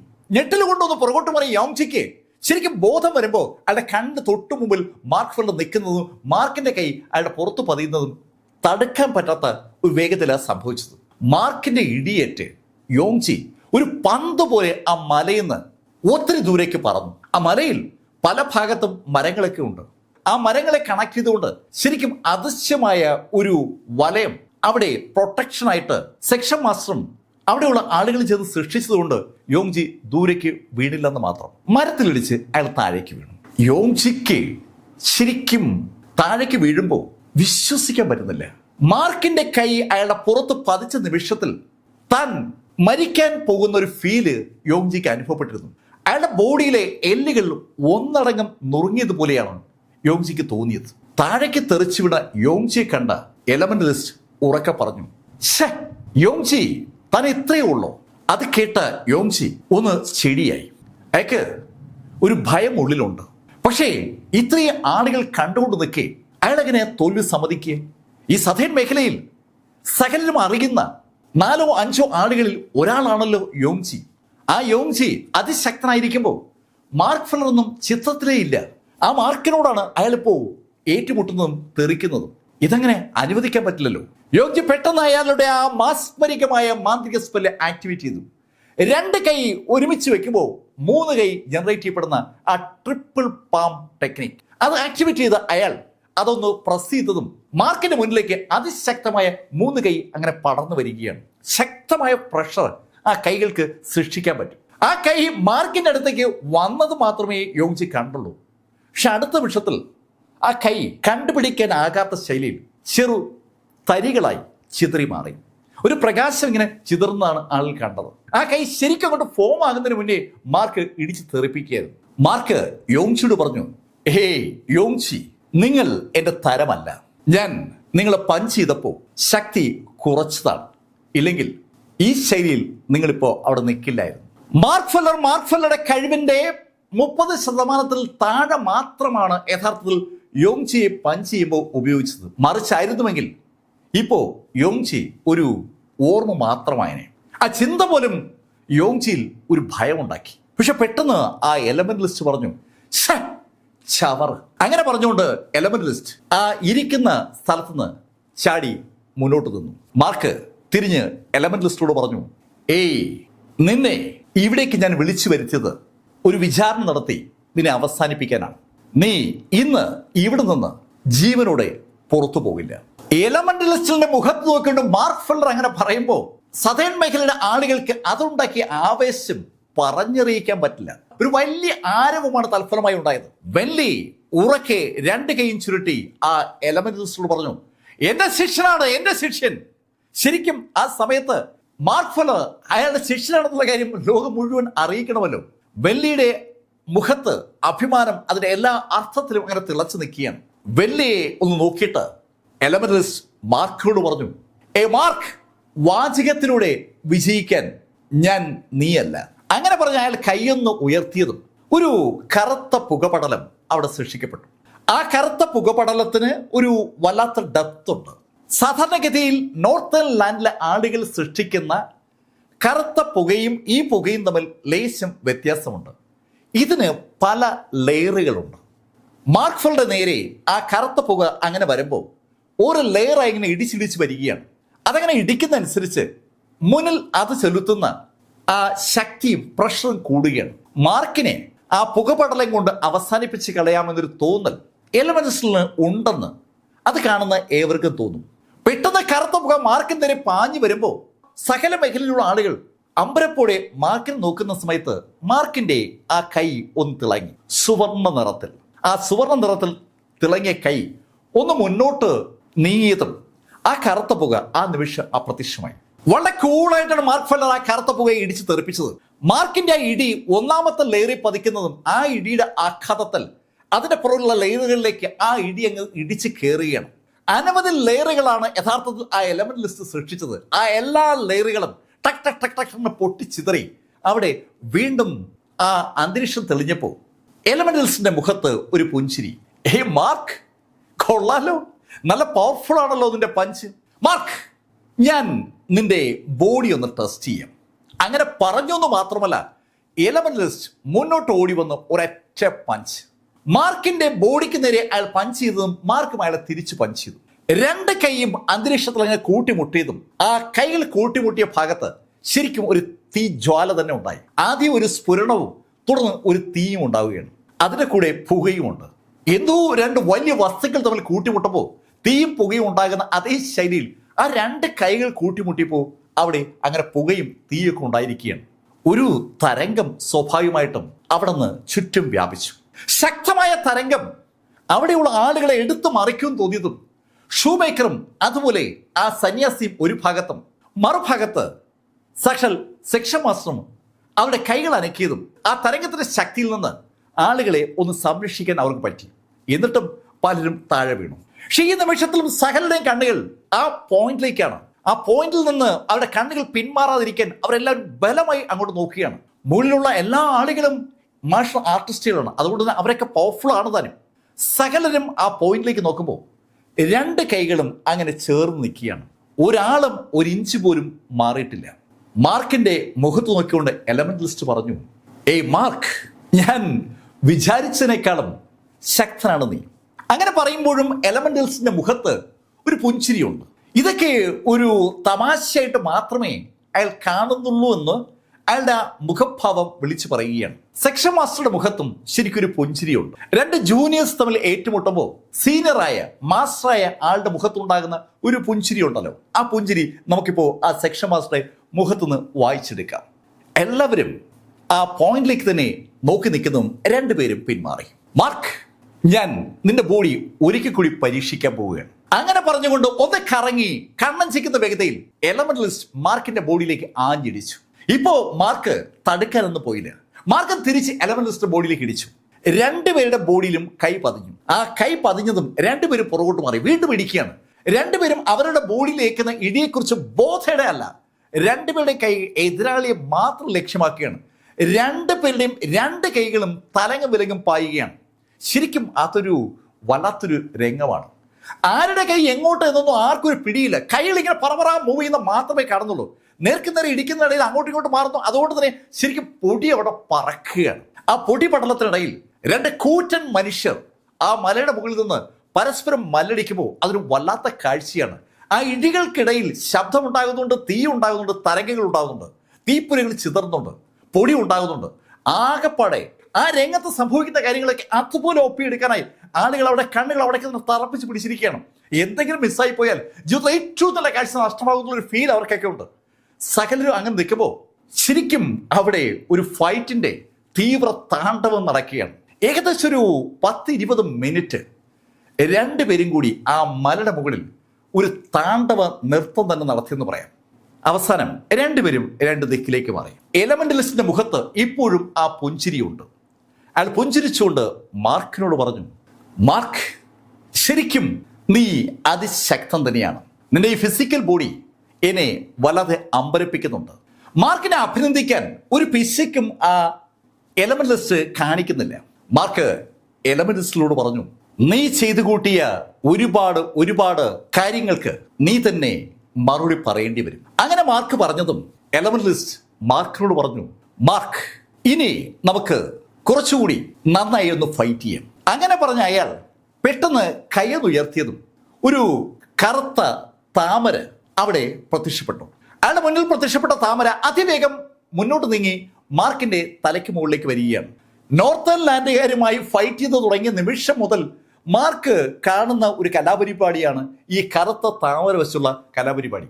നോർത്തേൺ ലാൻഡുകാരുടെ ഒരു സ്പെഷ്യൽ സ്പെല്ലാണത്. കറുത്ത പുക ഉപയോഗിച്ച് അവരൊരു താമര പോലെ സൃഷ്ടിക്കും. ആ താമരയ്ക്ക് ഒരു വല്ലാത്ത പവറും അവർ സൃഷ്ടിച്ചിട്ടുണ്ട്. ആ താമര മാർക്കിന്റെ തലയ്ക്ക് മുകളിൽ വന്നപ്പോൾ എലമെന്റലിസ്റ്റിന്റെ മുഖത്ത് ഒരു പുഞ്ചിരി വിരിഞ്ഞു. ആ പുഞ്ചിരിയോടുകൂടി എലമെന്റലിസ്റ്റ് കൈ രണ്ടും പുറകിലേക്കും കെട്ടി. തൻ്റെ ജോലി അവസാനിച്ചു, ഇനി ബാക്കിയൊക്കെ ആ താമര ചെയ്തുകൊള്ളുമെന്നുള്ള ഒരു പറച്ചിൽ ആ കൈകെട്ടലിന്റെ പിന്നിലുണ്ട്. എലമെന്റലിസ്റ്റ് ആ രണ്ട് കൈയും പുറകിൽ കെട്ടി മാർക്കിനെ അങ്ങനെ കൗതുകത്തോട് നോക്കുമ്പോൾ ആ താമര വൻ വേഗതയിൽ അങ്ങ് വളരുകയാണ്. ഇതുവരെ മാർക്ക് കണ്ട കറുത്ത താമരകളെക്കാൾ വലിപ്പമുണ്ട് ആ താമരയ്ക്ക്. ആ താമര വളരുന്നതനുസരിച്ച് സ്വാഭാവികമായും അത് താഴേക്ക് കൊടുക്കുന്ന പ്രഷറും കൂടുകയാണ്. എലമെന്റലിസ്റ്റ് മറ്റാരെക്കാളും ശക്തനാണെന്ന് ആ പ്രഷർ മാർക്കിനോട് വിളിച്ചു പറയുകയാണ്. പക്ഷെ താഴെ മാർക്ക് ഫെല്ലർ ആണല്ലോ. മാർക്ക് ഇത് മുൻകൂട്ടി കണ്ടിരുന്നു എന്ന് നമുക്ക് വിളിച്ചു പറയാൻ കഴിയുന്ന ഒരു രംഗം തുടർന്നുണ്ടായി. മാർക്ക് തറയുന്ന ഒന്ന് മുകളിലേക്ക് കുതിച്ചൊരു അച്ചയിടി. ആ താമര അതിന്റെ പൂർണ്ണ രൂപത്തിലേക്ക് എത്തുന്നതിന് തൊട്ടു മുമ്പേ മാർക്കിന്റെ കൈ അതിന്റെ സെന്ററിലൂടെ കടന്ന് നേരെ മുകളിലേക്ക് അങ്ങ് പോവുകയാണ്. തൽഫലമായി മാർക്ക് ഫെല്ലർ റോക്കറ്റ് പോലെ മുകളിലേക്ക് കുതിച്ച് ഒരു പ്രതീതിയാണ് അവിടെ ഉണ്ടായത്. മാർക്ക് ആ താമരയുടെ മുകളിൽ എത്തുമ്പോൾ താഴെയുള്ള താമര ചിതറി തെറിക്കുന്ന കാഴ്ച അതൊരു വല്ലാത്ത കാഴ്ച തന്നെയാണ്. താമരയുടെ ഒത്ത മുകളിൽ മാർക്ക് ഫെല്ലറുടെ ആ സുവർണ രൂപം അങ്ങനെ നിൽക്കുമ്പോൾ മാർക്കിന്റെ ബോഡി കൂടി അങ്ങനെ സുവർണ രശ്മിയിൽ പറക്കുകയാണ്. ശരിക്കും സുവർണ പ്രഭാവലയത്തിൽ മാർക്ക് ഫെല്ലർ ആ താമരയ്ക്ക് മുകളിൽ അങ്ങനെ കുളിച്ചു നിൽക്കുകയാണ്. ഇപ്പോൾ ഈ സമയത്ത് ആ താഴെയുള്ള കറുത്ത താമര പതുക്കെ ചിതറുമ്പോൾ മാർക്കിന്റെ ആ സുവർണ പ്രകാശം ആ കറുത്ത താമരയിൽ ചിതറി താഴേക്ക് വീഴുന്ന ആ കാഴ്ച ശരിക്കും കണ്ണിനെ അമ്പരപ്പിക്കുന്ന ഒരു കാഴ്ചയാണ്. വളരെ രസകരമായ കാഴ്ച. ആ കാഴ്ച ശ്വാസം വിടാതെയാണ് ആളിൽ കാണുന്നത്. നോർത്തേൺ ലാൻഡുകാരുടെ കൂട്ടത്തിൽ ഒളിച്ചു നിൽക്കുന്ന സീമ ബായും ഹെക്ടർ ചെങ്ങും അതുപോലെ സക്ഷൽ യോങ്ജിയും ആ കാഴ്ച കണ്ടു. അവരുടെ 3 പേരുടെയും ഹൃദയം നടുങ്ങുകയാണ്.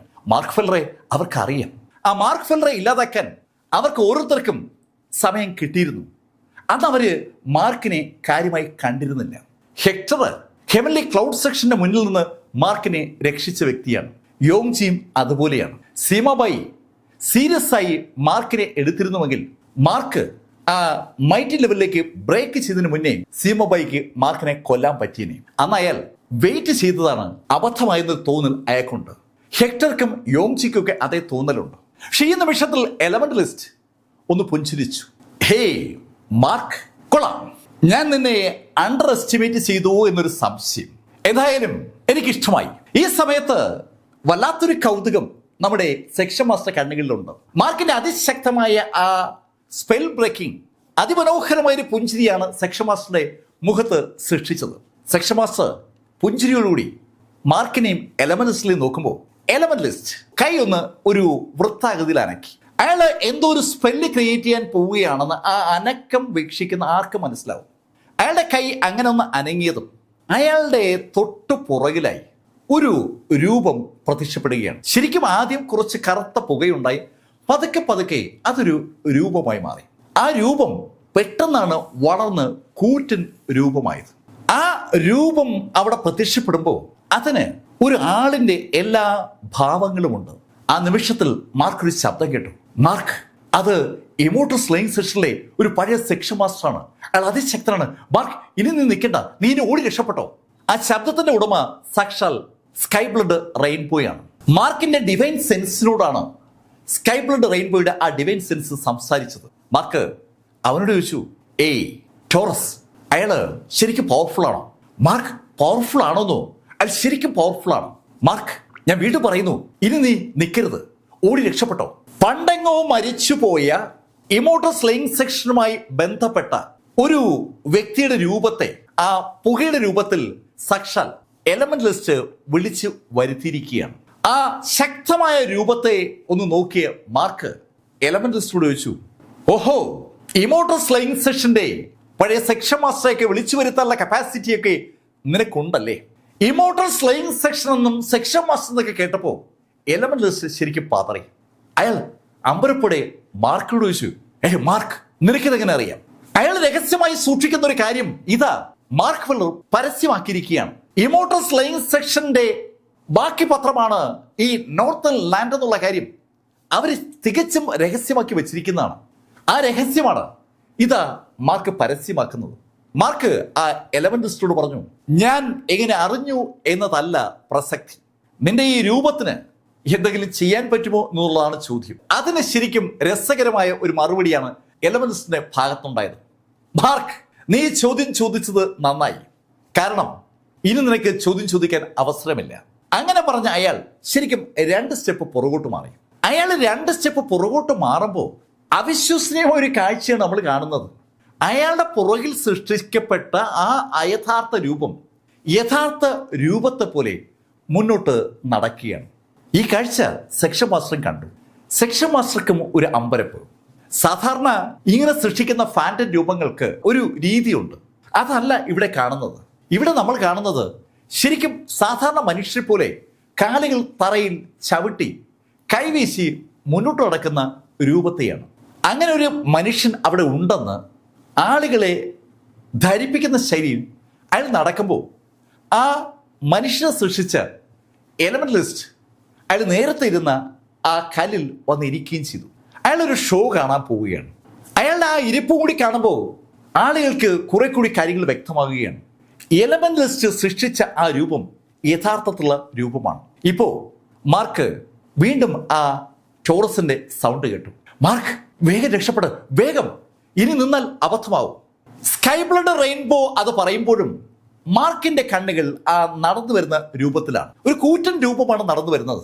ഏകദേശം ഒരു 14-15 അടി പൊക്കമുള്ള ഒരു കറുത്ത പുകയാണ് യഥാർത്ഥത്തിൽ മുന്നിലേക്ക് വരുന്നത്. പക്ഷെ ആ കറുത്ത പുകയുടെ ബോഡി വളരെ ഷാർപ്പാണ്. അതിന്റെ കാലുകളും ബോഡിയും കൈയും മുഖവും തലയും ഒക്കെ അവിശ്വസനീയ വിധം വ്യക്തമാണ്. ഒരു മനുഷ്യൻ എന്നേ ആ രൂപത്തെ നമുക്ക് വിളിക്കാൻ പറ്റും. പക്ഷേ വൻ സൈസാണ്. ഒരു പുഞ്ചിരിയോടുകൂടി ആ നടന്നു പോകുന്ന രൂപത്തെ അങ്ങനെ കണ്ടുകൊണ്ടിരിക്കുകയാണ് സാക്ഷാൽ എലമെന്റലിസ്റ്റ്. സെക്ഷൻ മാസ്റ്ററും വളരെ അമ്പരന്നിരിക്കുകയാണ്. മാർക്കിന്റെ മുഖം പക്ഷേ ശാന്തമാണ്. വെള്ളിയും വെനറിക്കും വെണ്ടായും ഒക്കെ അമ്പരപ്പോടെ മാർക്കിനെ ഞാൻ നോക്കുമ്പോൾ ആ രൂപം കൈ ഉയർത്തി ഒരൊറ്റ ഇടി. അത് കൈയെന്ന് ഉയർത്തുമ്പോൾ ആ കൈക്ക് നല്ല നീളമാണ്. 14 അടി പൊക്കമുള്ള മനുഷ്യന്റെ കൈയല്ലേ, സ്വാഭാവികമായും ആ നീളം കൈക്കുണ്ട്. അതിന്റെ കൈ മാർക്കിന്റെ അടുത്ത് വരെ എത്തിയിട്ടുണ്ട്. ആ കൈ ഒന്ന് അനക്കിപ്പോ ആ മലയുടെ മുകളിലുണ്ടായിരുന്ന പൊടിപടലങ്ങൾ ഉൾപ്പെടെ ആ കൈക്കൊപ്പം ഒന്ന് അനങ്ങി. വൻ വേഗതയിൽ, വൻ ഫോഴ്സിൽ ആ കൈ മാർക്കിന് നേരെ പാഞ്ഞു വന്നതും മാർക്ക് തിരിച്ച് ആ കൈയിലേക്ക് ആഞ്ഞിടിച്ചു. ഇതുവരെ മാർക്കിന്റെ പഞ്ചേറ്റ് ആളുകളാണ് തെറിച്ചതെങ്കിൽ ഇപ്രാവശ്യം കഥ ആകെ മാറി. ആ കൂറ്റൻ രൂപത്തിന്റെ പഞ്ചുമായി മാർക്കിന്റെ പഞ്ച് കൂട്ടിമുട്ടിയതും മാർക്ക് ഫെല്ലർ പുറകോട്ട് തെറിച്ചു. ഏകദേശം 10-20 അടി പുറകിലേക്ക് തെറിച്ച് മാർക്ക് ഫെല്ലർ വീഴുമ്പോൾ സതേൺ മേഖലയിലെ മുഴുവൻ ആളുകളുടെ ശബ്ദം നിലച്ചു പോവുകയാണ്. ശ്വാസം പോലും അതിൽ നിന്ന് പുറത്തേക്ക് വരുന്നില്ല. പക്ഷെ ആ സമയത്ത് നോർത്തേൺ ലാൻഡുകളുടെ ആവേശം അലയടിക്കുകയാണ്. അവരെ അലറി വിളിക്കുകയാണ്. അവരുടെ ശബ്ദമല്ലാതെ വേറെ ഒന്നും അവിടെ കേൾക്കാനില്ല. ദൂരേക്ക് തെറിച്ചു വീണ മാർക്ക് ഫെല്ലർ ഒന്ന് എണീറ്റു. മാർക്ക് ആ രൂപത്തെ ഒന്ന് നോക്കിയിട്ട് വീണ്ടും മുന്നിലേക്ക് നടക്കുകയാണ്. മുന്നിലേക്ക് നടന്ന മാർക്ക് പെട്ടെന്ന് വേഗത കൂട്ടിയ മാർക്ക് അതിശക്തമായ ആ രൂപത്തിനെതിരെ ചാടി ഒന്ന് പഞ്ച് ചെയ്തെങ്കിലും ആ രൂപത്തിന്റെ രണ്ടാമത്തെ ഇടിയും മാർക്കിന്റെ ആ പഞ്ച് തമ്മിൽ കൂട്ടിമുട്ടിയതും മാർക്ക് പിന്നെയും തെറിച്ചു. ഇപ്പോൾ മാർക്ക് ഒരു പന്ത് ആകാശത്തുള്ള പറന്ന് പോകുമ്പോലെ തെറിച്ച് ഒത്തിരി ദൂരേക്ക് വന്ന് വീണു. മാർക്ക് പക്ഷേ 2 കാലിൽ തന്നെ താഴെ വീണു എന്ന് പറയാം. മാർക്ക് ആ വീണ കാഴ്ച കണ്ട് ഞെട്ടിത്തെറിച്ച് നിൽക്കുന്ന സതേൺ മേഖലയിലെ ആളുകളെ വല്ലാതെ സങ്കടപ്പെടുത്തിക്കൊണ്ട് ആ കറുത്ത രൂപം മാർക്കിന്റെ തൊട്ടടുത്തെത്തി. മാർക്ക് പറന്നു പോയപ്പോൾ ആ വേഗതയിൽ തന്നെ ആ രൂപം മാർക്കിനെ ഫോളോ ചെയ്യുകയായിരുന്നു. മാർക്കിന്റെ അടുത്തേക്ക് എത്തിയ ആ രൂപം 2 കൈ കൊണ്ടും മാർക്കിനെ ആഞ്ഞിടിക്കുകയാണ്. അതിന്റെ ഇടി മാർക്കിന്റെ പുറത്തേക്ക് പതിക്കുമ്പോൾ മാർക്കിന്റെ ആ ബോഡിക്ക് ചുറ്റുമുള്ള ഗോൾഡൻ പ്രകാശത്തോടൊപ്പം മാർക്ക് ഫെല്ലർ ആ മണ്ണിലേക്ക് താഴ്ന്നു തുടങ്ങിയാണ്. മാർക്ക് നിന്ന ഭാഗം മുഴുവൻ ഏതാണ്ട് ഒരു വലിയ കുഴിയായി മാറിക്കൊണ്ടിരിക്കുകയാണ്. അത്ര ശക്തമായ പഞ്ചാണ് ആ കൂറ്റൻ മനുഷ്യൻ താഴേക്ക് നടത്തുന്നത്. അയാള് കുനിഞ്ഞിരുന്നല്ല ഇടിക്കുന്നത്, അയാൾ ഇടിക്കുമ്പോൾ അയാളിങ്ങനെ കുനിയുന്നതാണ്. ഏതാനും മിനിറ്റ് നേരം ആ പഞ്ച് അങ്ങനെ തുടർന്ന് കാണും. ആ സമയത്ത് സതേൺ മേഖലയുമായി ബന്ധപ്പെട്ട ആളുകളുടെ കമന്റുകൾ അവിടെ ഉയർന്നു കേൾക്കാം. സെക്ഷൻ മാസ്റ്റർ എന്താ ഇടപെടാത്തത്, സെക്ഷൻ മാസ്റ്റർ ഇടപെടാത്തത്, മാർക്കിനെ കൊല്ലാൻ വിടുകയാണോ, സെക്ഷൻ മാസ്റ്റർ ഇടപെട്. അങ്ങനെ പല ആളുകളും പല ശൈലിയിൽ ഡയലോഗ് പറഞ്ഞപ്പോൾ സെക്ഷൻ മാസ്റ്റർ എണീക്കണോ വേണ്ടയോ എന്നുള്ള ഒരു ഘട്ടത്തിലെത്തിയിരിക്കുകയാണ്. അവസാനം സെക്ഷൻ മാസ്റ്റർ എണീക്കാനായിട്ട് ഒന്ന് പോയതും ആ കുഴിയെന്ന് മാർക്ക് ഫെല്ലർ പൊങ്ങി വന്നതും ഒരേ നിമിഷത്തിലാണ്. ശരിക്കും ഒരു റോക്കറ്റ് പോലെ മാർക്ക് ഫെല്ലർ ആകാശത്തേക്ക് അങ്ങനെ പൊങ്ങി വന്നു. മാർക്ക് നേരത്തെ ആ രൂപം നിന്ന ഭാഗത്തെത്തി. ഇപ്പോ മാർക്ക് നിന്ന ഭാഗത്താണ് സാക്ഷാൽ ആ രൂപമുള്ളത്. എലമെന്റൽസിന്റെ തൊട്ടു മുന്നിലാണ് ഇപ്പോ മാർക്ക് എത്തിയതെന്ന് പറയാം. മാർക്ക് പൊങ്ങി വന്ന് നിൽക്കുമ്പോൾ ആ എലമെന്റലിസ്റ്റിന് വ്യക്തമായി ഇപ്പൊ മാർക്ക് ഫെല്ലറെ കാണാം. മാർക്കിന്റെ ബോഡിയിൽ ഒരു ചതവുമില്ല. മാർക്കിന്റെ ബോഡിയിൽ ക്ഷതമേൽപ്പിക്കാൻ ആ ഇടികൾക്ക് പറ്റിയിട്ടില്ല. മാർക്കിന്റെ ബോഡി ആ ഉരുക്ക് പോലെ അങ്ങനെ തന്നെ നിലനിൽക്കുകയാണ്. ഈ കാഴ്ച എണീക്കാൻ പോയ സെക്ഷൻ മാസ്റ്റർ പോലും ശരിക്കും അത്ഭുതപ്പെടുത്തുകയും അതേസമയം സന്തോഷിപ്പിക്കുകയും ചെയ്തിരിക്കുകയാണ്. മാർക്കിന്റെ ആ ഫിസിക്കൽ ബോഡി ഒരു വല്ലാത്ത കാഴ്ച തന്നെയാണ്. ഈ സമയത്ത് ആ രൂപം മാർക്കിന് നേരെ തിരിഞ്ഞു. മാർക്ക് ആ രൂപത്തെ ഒന്ന് നോക്കിയിട്ട് തിരിഞ്ഞ് എലമെന്റലിസ്റ്റിനോട് പറഞ്ഞു, ഹേയ്, ഇത്രയേ ഉള്ളൂ നിന്റെ കലാപരിപാടി? മാർക്ക്, നീ എന്താ പറഞ്ഞു വരുന്നത്? അങ്ങനെ ആ എലമെന്റലിസ്റ്റ് ചോദിച്ചതും മാർക്ക് ഫെല്ലർ എലമെന്റലിസ്റ്റിനും സെക്ഷൻ മാസ്റ്റർക്കും ആ രൂപത്തിനും ഒക്കെ കാണാൻ കഴിയുന്ന ശൈലിയിൽ ഒരു ദിക്കിലേക്ക് മാറി. ഇപ്പൊ എല്ലാവർക്കും മാർക്കിനെ കാണാം. എല്ലാവരും അങ്ങനെ നോക്കുമ്പോൾ മാർക്ക് 2 കൈയും ഒന്ന് അനക്കി. മാർക്ക് 2 കൈയും അനക്കിപ്പോ ഒരു സുവർണ പ്രകാശം മാർക്കിന്റെ ബോഡിക്ക് പുറകിലായി രൂപം കൊണ്ടു. മാർക്കിന്റെ ബോഡി തന്നെ സുവർണ പ്രകാശമാണ്. ആ സുവർണ പ്രകാശത്തിൽ നിന്ന് അല്പപ്രകാശം മാർക്കിന്റെ ബോഡിക്ക് പുറകിലോട്ട് മാറിയതുപോലെയാണ് ആളുകൾക്കൊക്കെ തോന്നുന്നത്. ആ പ്രകാശം പക്ഷേ പതുക്കെ വലുതായി തുടങ്ങി. ആളുകൾ അമ്പരപ്പോടെ അങ്ങനെ നോക്കുമ്പോൾ ആ പ്രകാശം വലുതായി മാർക്കിനേക്കാളും പൊക്കം വെച്ചു. പെട്ടെന്ന് ആ പ്രകാശത്തിന്റെ വലിപ്പം പിന്നെയും കൂടുകയാണ്. ശരിക്കും മാർക്കിന്റെ പുറകിൽ അതിശക്തമായ ഒരു രൂപമായി ആ പ്രകാശം അങ്ങ് മാറി. നേരത്തെ ആ എലമെന്റലിസ്റ്റ് ആ കറുത്ത പുക കൊണ്ട് സൃഷ്ടിച്ച ആ രൂപത്തിന്റെ അതേ വലിപ്പത്തിൽ ഇതാ മാർക്ക് ഫെല്ലർക്ക് പിന്നിൽ ഒരു രൂപം പ്രത്യക്ഷപ്പെട്ടിരിക്കുകയാണ്. ആ രൂപത്തിന്റെ മുഖത്തേക്ക് നോക്കിയ ആളുകളൊക്കെ അമ്പരപ്പോടെ വിശ്വസിക്കാനാവാതെ വീണ്ടും ആ മുഖത്തേക്ക് നോക്കി പോവുകയാണ്. ആ മുഖം സാക്ഷാൽ മാർക്ക് ഫെല്ലറുടെ തന്നെ മുഖമാണ്. അത് കണ്ടതും എലമെന്റലിസ്റ്റ് ഉറക്കെ ചിരിച്ചു. ഏയ് മാർക്ക്, നീ എന്താ തമാശ കാണിക്കുകയാണോ? അങ്ങനെ അയാൾ ചോദിച്ചതും മാർക്ക് അയാളൊന്ന് നോക്കിയിട്ട് നിശബ്ദനായി കണ്ണുകൾ അടച്ചു. ഈ സമയത്ത് മാർക്കിന്റെ തൊട്ടുപുറകുള്ള രൂപവും മാർക്ക് ഫെല്ലറും ഏതാണ്ട് ഒന്നായതുപോലെ ഒരു ഫീല് ആളുകൾക്കുണ്ടായി. മാർക്കിന്റെ ബോഡിയിൽ നിന്ന് ഒരു ഊർജം ആ രൂപത്തിലേക്ക് കയറിപ്പോകുന്ന ഒരു ഫീലാണ് ആളുകൾക്ക് ഉണ്ടായത്. ശരിക്കും ഒരു ഫ്ലോ ആളുകൾ കാണുകയും ചെയ്യാം. അമ്പരപ്പിക്കുന്ന ആ കാഴ്ചയിലേക്ക് സെക്ഷൻ മാസ്റ്റർ ഉൾപ്പെടെയുള്ള ആളുകൾ അങ്ങനെ നോക്കി നിൽക്കുമ്പോൾ മാർക്കിന്റെ ആ ബോഡി പൂർണ്ണമായും ആ രൂപമായി മാറി. മാർക്കാണോ രൂപമാണോ അവിടെ ഉള്ളതെന്ന് തിരിച്ചറിയാൻ കഴിയാത്ത ശരിയിൽ ആ രൂപവും മാർക്കും ഏതാണ്ട് ഒന്നായി. മാർക്ക് ഏതാണ്ടും പൂർണ്ണമായി ആ രൂപത്തിന്റെ ഉള്ളിലാണ്. മാർക്കിന്റെ മുഖമായി ഇപ്പോൾ കാണുന്നത് ആ രൂപത്തിന്റെ മുഖമാണ്. അങ്ങനെ ആളുകൾ കണ്ട ആ നിമിഷത്തിൽ മാർക്ക് ഫെല്ലർ 2 സ്റ്റെപ്പ് മുന്നോട്ട് വെച്ച് ഒന്ന് കുതിച്ച് ഒരൊറ്റ ഇടി. ആ എലമെന്റലിസ്റ്റ് സൃഷ്ടിച്ച 14 അടി പൊക്കമുള്ള ആ കൂറ്റൻ കറുത്ത രൂപത്തിലേക്ക് മാർക്കിന്റെ ആ സുവർണ പ്രകാശം കൊണ്ടുള്ള ആ ഇടിയേറ്റതും ആ കറുത്ത രൂപം ചിതറിയതും ഒരേ നിമിഷത്തിലാണ്. ശരിക്കും അതിന്റെ ബോഡി ആ ഇടിയേറ്റ് ഒന്ന് ഉള്ളിലോട്ട് കുഴിഞ്ഞു. അത് ആ ഭാഗത്താണ് കറുത്ത പുക ചിതറിയത്. വിശ്വസിക്കാനാവാതെ എലമെന്റലിസ്റ്റ് അമ്പരപ്പോടെ ആ കാഴ്ചയിലേക്ക് നോക്കുമ്പോൾ മാർക്കിന്റെ ഇടത് കൈ വീണ്ടും ആ രൂപത്തിൽ പതിച്ചു. ആ ഇടിയും ആ രൂപത്തിന്റെ നെഞ്ചിലേക്കാണ്. ആ രൂപവും മാർക്കിനെ അറ്റാക്ക് ചെയ്യുന്നുണ്ട്. പക്ഷെ ആ അറ്റാക്ക് ഒന്നും മാർക്കിന്റെ പുറത്ത് കൊള്ളുന്നതേ ഇല്ല. അഥവാ കൊണ്ടതിനെ മാർക്ക് അത് മൈൻഡ് ചെയ്യുന്നുമില്ല. മാർക്കിന്റെ ഇരു കരങ്ങളും തുരുതുര ആ രൂപത്തിലേക്ക് ഇടിച്ചു കയറുമ്പോൾ ഏതാനും സെക്കൻഡുകൾ മാത്രമേ ആ രൂപത്തിന് അയാൾ നിൽക്കാൻ പറ്റുള്ളൂ. അതിന്റെ നെഞ്ച് മുതൽ വയറു വരെയുള്ള ഭാഗം മാർക്കിന്റെ ഇടിയേറ്റ് ചിതറി അങ്ങ് തെറിച്ചു. ആ ഭാഗത്ത് ഒരു ശുദ്ധ ശൂന്യത സൃഷ്ടിക്കപ്പെടുകയാണ്. തെറിച്ചുപോയ നെഞ്ചിന് മുകളിൽ ആ രൂപത്തിന്റെ തലയും അതിന് താഴെ ഉടലുമുള്ള ഒരു അൺബിലീവബിളായ രംഗം അവിടെ ഒരു നിമിഷം അങ്ങനെ ആളുകൾ കണ്ടു. പക്ഷെ അടുത്ത നിമിഷത്തിൽ ആ രൂപം അടർന്ന് താഴേക്ക് വീണു. ആ കറുത്ത രൂപം അപ്രത്യക്ഷമാകുമ്പോൾ മാർക്ക് ഫെല്ലർ സാവധാനം മാർക്കിന്റെ രൂപത്തിലേക്ക് മടങ്ങി എത്തുകയും ചെയ്തു. ഈ കാഴ്ച എലമെന്റലിസ്റ്റിനെ തെല്ലെന്നുമല്ല അമ്പരപ്പിച്ചത്. അയാളുടെ സീറ്റിൽ നിന്ന് ചാടി എണീറ്റ് ആ ഫൈറ്റ് നടക്കുന്ന സ്ഥലത്തേക്ക് ചാടി ഇറങ്ങി. അയാൾ മാർക്കിനെ നോക്കി മാർക്കിനോട് പറഞ്ഞു, ഏയ് മാർക്ക് ഫെല്ലർ, നിന്നെ ഞാൻ ഒരുപാട് അണ്ടർ എസ്റ്റിമേറ്റ് ചെയ്തു. അതിന് പക്ഷേ രസമുള്ള ഒരു മറുപടിയാണ് മാർക്ക് ഫെല്ലർ പറഞ്ഞത്. ഏയ് എലമെന്റലിസ്റ്റ്, നിന്നെ ഞാൻ വല്ലാതെ ഓവർ എസ്റ്റിമേറ്റ് ചെയ്തു. നീ ഇത്രയേ ഉള്ളെന്നുള്ള കാര്യം ഞാൻ അറിഞ്ഞിരുന്നില്ല. എങ്കിൽ നേരത്തെ ഞാൻ നിന്നെ തീർത്തനെ. നോർത്തേൺ ലാൻഡിലെ ആളുകളെ മുഴുവൻ അമ്പരപ്പിച്ച് ഞെട്ടിച്ച് ഭയപ്പെടുത്തുന്ന ഒരു കമന്റാണ് യഥാർത്ഥ മാർക്ക് ഫെല്ലർ ഇപ്പൊ പറഞ്ഞത്. പക്ഷെ അതേ കമന്റ് മറുമേഖലയിലെ ആളുകളിൽ ഉണ്ടാക്കി ആവേശത്തിന് അതിരുകളില്ല.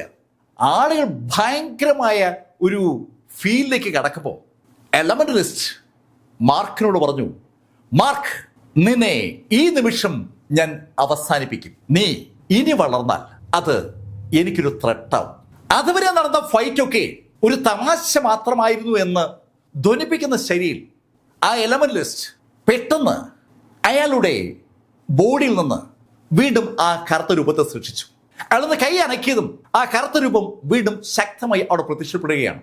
ആ കറുത്ത രൂപം പ്രത്യക്ഷപ്പെട്ടതും എലമെന്റലിസ്റ്റ് അയാളുടെ വിരലൊന്ന് പ്രസ് ചെയ്തതും അതിൽ നിന്ന് ഒരു തുള്ളി രക്തം ആ രൂപത്തിന്റെ പുറത്തേക്ക് വീണു. ശരിക്കും എലമെന്റലിസ്റ്റ് ആ രക്തത്തെ ആ രൂപത്തിലേക്ക് ഒന്ന് തെറിപ്പിക്കുകയായിരുന്നു. ഈ കാഴ്ച കണ്ട സ്കൈ ബ്ലഡ് റെയിൻബോ മാർക്കിനോട് പറഞ്ഞു, മാർക്ക്, അപകടമാണ്. ഇത് ആ സെക്ഷൻ മാസ്റ്ററെ പുനർജീവിപ്പിക്കാനുള്ള മാർഗമാണ്. എത്രയോ കാലങ്ങൾക്ക് മുമ്പ് മരിച്ചുപോയ ആ ഇമോർട്ടൽ സ്ലേവ് സെഷനിലെ ഏതോ ഒരു സെക്ഷൻ മാസ്റ്ററെ ഇതാ സ്വന്തം ജീവരക്തം കൊടുത്ത് ആ എലമെന്റലിസ്റ്റ് പുനർജീവിപ്പിക്കാൻ പോവുകയാണ്. സ്കൈ ബ്ലഡ് റെയിൻബോ മാർക്കിനോട് അങ്ങനെ സംസാരിക്കുമ്പോൾ മറുഭാഗത്ത് സെക്ഷൻ മാസ്റ്ററും ഷൂമേക്കറും അതുപോലെ ആ മോങ്കും വല്ലാതെ അസ്വസ്ഥരായി. അവരും ആ കാഴ്ച കണ്ടിരുന്നു. എലമെന്റലിസ്റ്റിന്റെ വിരലിൽ നിന്ന് രക്തം അയാൾ സൃഷ്ടിച്ച ആ മാന്ത്രിക രൂപത്തിലേക്ക് തെറിപ്പിക്കുന്ന ആ കാഴ്ച അവരിൽ ഒരു അമ്പരപ്പുണ്ടാക്കിയിട്ടുണ്ട്. പെട്ടെന്നാണ് ആ രൂപം ആ മൊത്ത സംഭവം നിയന്ത്രിക്കുന്ന ശൈലിയിലേക്ക് വേഗം മാറുന്നത്. അയാളുടെ രൂപത്തിന് പെട്ടെന്ന് ഒരു ശക്തമായ ഒരു സ്ട്രക്ചർ ഉണ്ടായി. നേരത്തെ കണ്ട ആ 14 അടിയിൽ നിന്ന് ആ രൂപം സാവധാനം ചെറുതായി തുടങ്ങി. ഇപ്പോ ആ രൂപത്തിന് ഏകദേശം ഒരു 6.5-6.25 അടി പൊക്കമേ ഉള്ളൂ. പക്ഷെ അയാൾ റിവേർഷൻ ഓയിൽ സ്റ്റേജിന് മുകളിൽ മറ്റേതോ സ്റ്റേജിലുള്ള ഒരു മനുഷ്യനാണെന്ന് വിളിച്ചു പറയുന്ന ഒരു ഓറ അയാൾക്ക് ചുറ്റുമുണ്ട്. മരിച്ചുപോയ ഒരാളെ ഇതാ ആ എലമെന്റലിസ്റ്റ് വിളിച്ചു വരുത്തിയിരിക്കുകയാണ്. എലമെന്റലിസ്റ്റിന്റെ രക്തമാണ് ആ ബോഡിയിലേക്ക് കയറിയിരിക്കുന്നത്. പെട്ടെന്ന് ഒരു പ്രകാശം അവിടെ പരന്നു. ആ നിമിഷത്തിൽ എലമെന്റലിസ്റ്റും ആ രൂപം ഏതാണ്ട് ഒന്നായതുപോലെയായി. ആ രൂപം പെട്ടെന്ന് കൈയൊന്ന് അനക്കിയതും മാർക്ക് ഫെല്ലർക്ക് ചുറ്റും ഒരു വല്ലാത്ത വലയം രൂപപ്പെട്ടു. ശരിക്കും ആദ്യം ഒരു പ്രകാശത്തിന്റെ വലയമാണ് അവിടെ ഉണ്ടായത്. അടുത്ത നിമിഷത്തിൽ ആ വലയം ചുറ്റുമുള്ള മൊത്തം സംവിധാനങ്ങളെയും ശരിക്കും അങ്ങ് ബ്ലോക്ക് ചെയ്തു. സെക്ഷൻ മാസ്റ്റർ ഉൾപ്പെടെയുള്ള മുഴുവൻ ആളുകളും ആ വലയത്തിന്റെ പുറത്തായി. മാർക്കും ആ രൂപവും മാത്രമാണ് ഇപ്പോൾ അതിനകത്തുള്ളത്. ഈ കാഴ്ച പുറത്തു നിൽക്കുന്ന സെക്ഷൻ മാസ്റ്റർ കണ്ടു. ഷൂമേക്കർ സെക്ഷൻ മാസ്റ്റർ ചോദിച്ചു, സെക്ഷൻ മാസ്റ്റർ നമ്മളിനി എന്ത് ചെയ്യും? ഷൂമേക്കർക്ക് അപകടം മനസ്സിലായത് കൊണ്ടാണ് സെക്ഷൻ മാസ്റ്ററോട് അയാൾ അങ്ങനെ ചോദിച്ചത്. ഒന്നും പറയാതെ സെക്ഷൻ മാസ്റ്റർ കൈയൊന്ന് അനക്കിയെങ്കിലും ശരിക്കും ആ കവറിങ്ങിനെ പൊളിക്കാൻ പറ്റുന്നില്ല. ഇത് ഡൊമൈൻ പവർ കൊണ്ടുള്ള ഒരു ബാരിയറാണ്. പ്രപഞ്ചത്തിന്റെ ശക്തിയെ പൂർണ്ണമായി ഉപയോഗിച്ചുകൊണ്ട് ആ അജ്ഞാതൻ എത്രയോ കാലങ്ങൾക്ക് മുമ്പ് മരിച്ചുപോയ ഇമോർട്ടൽ സ്ലെയിങ് സ്റ്റേഷനിലെ ഏതോ ഒരു വ്യക്തി അവിടെ ഇതാ ഒരു ബാരിയർ സൃഷ്ടിച്ചിരിക്കുകയാണ്.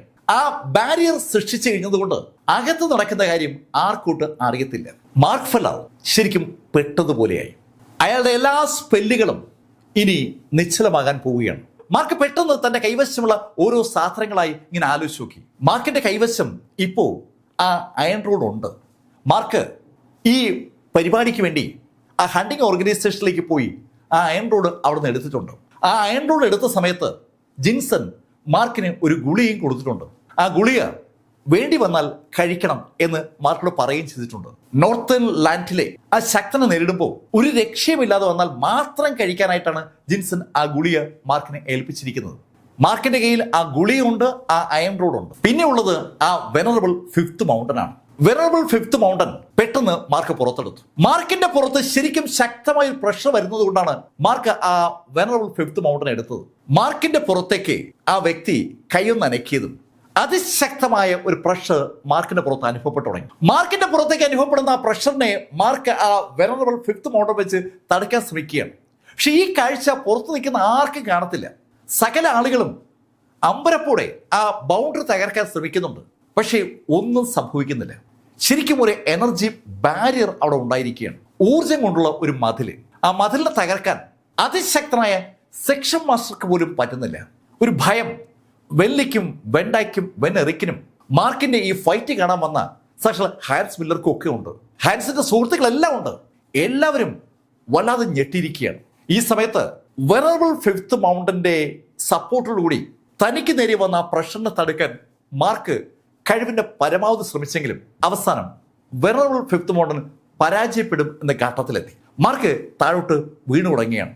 താഴോട്ട് വീഴാൻ പോയ മാർക്ക് ഒന്ന് സ്റ്റെബിലൈസ് ചെയ്തിട്ട് ആ അയൺ റോഡ് എടുക്കാനായി പോയ ആ നിമിഷത്തിൽ പെട്ടെന്നാണ് മാർക്ക് കയ്യിലണിഞ്ഞിരുന്ന ആ ബ്രേസ്ലെറ്റ് ഒന്ന് തിളങ്ങിയത്.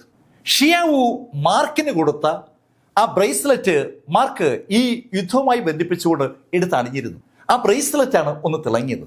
തിളങ്ങിയെന്ന് മാത്രമല്ല, ആ ബ്രേസ്ലെറ്റ് പെട്ടെന്ന് മാർക്കിന്റെ കയ്യിൽ നിന്ന് അതിവേഗം ഊരി മാർക്കിന്റെ മുന്നിലേക്ക് വന്നു.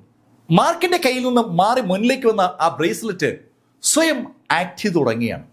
ആ ബ്രേസ്ലെറ്റ് അതിശക്തമായി ഒന്ന് പ്രകാശിക്കുമ്പോൾ അവിടെ ആ രൂപം ഒരു പ്രത്യേക ഭാവത്തിലേക്ക് കടന്നിരിക്കുകയാണ്. ആ രൂപത്തിന് ചുറ്റുമായി ഒരു വൻ പ്രകാശം ഉണ്ടായിരിക്കുകയാണ്. ഒരു ചുവന്ന പ്രകാശം.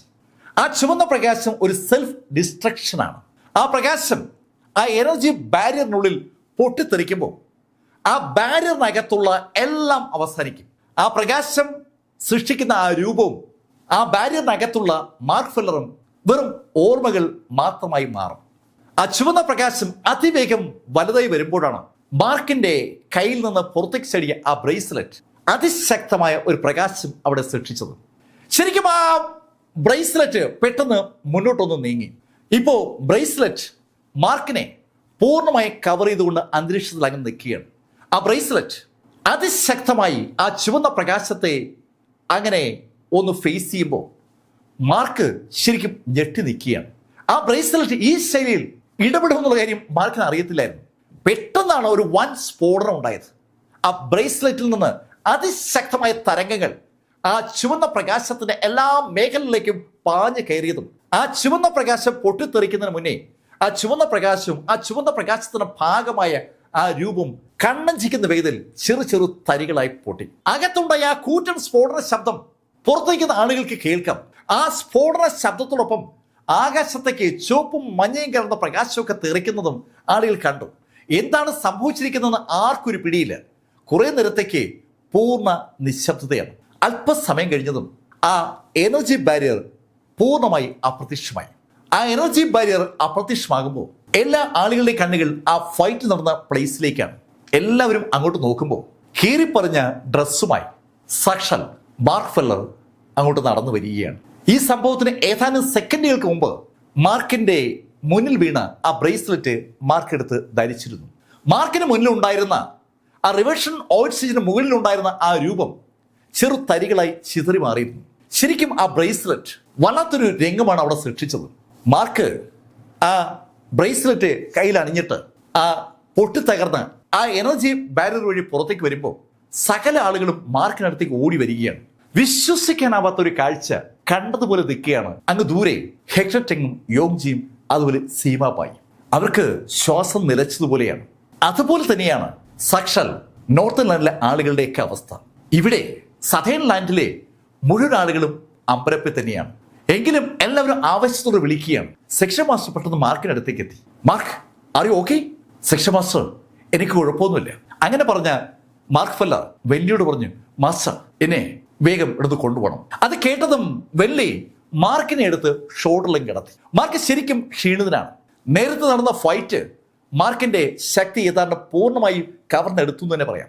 മാർക്കുമായി വെല്ലി വീട്ടിലെത്തിയതും മാർക്ക് വെല്ലിയോട് പറഞ്ഞു, മാസ്റ്റർ എന്നെ ഒന്ന് കിടക്കെ കിടത്തണേ. കിടക്കിലേക്ക് എണീറ്റ് കിടക്കാനുള്ള ശക്തി പോലും മാർക്കിന് ഇല്ല എന്ന് പറഞ്ഞാൽ അതാണ് ശരി. മാർക്ക് ഫെല്ലറെ വെല്ലി കൊണ്ടുവന്ന് കിടക്കെ കിടത്തി. ആ കിടക്കയിലേക്ക് വേണ്ട മാർക്ക് ഫെല്ലർ ശരിക്കും ശക്തമായി അങ്ങ് ഉറങ്ങിപ്പോവുകയാണ്. മാർക്ക് എത്ര ദിവസം ഉറങ്ങിയെന്ന് മാർക്കിന് അറിയില്ല. എന്നാൽ ഇതേ സമയത്ത് നോർത്തേൺ ലാൻഡിൽ ആ മഞ്ഞുമലകൾക്ക് അകത്ത് ഒരു ശബ്ദം പുറത്തു നിൽക്കുന്ന സീമബായിയോടും യോങ്ജിയോടും അതുപോലെ ഹെക്ടർ ടെങ്ങിനോടും സംസാരിക്കുകയാണ്.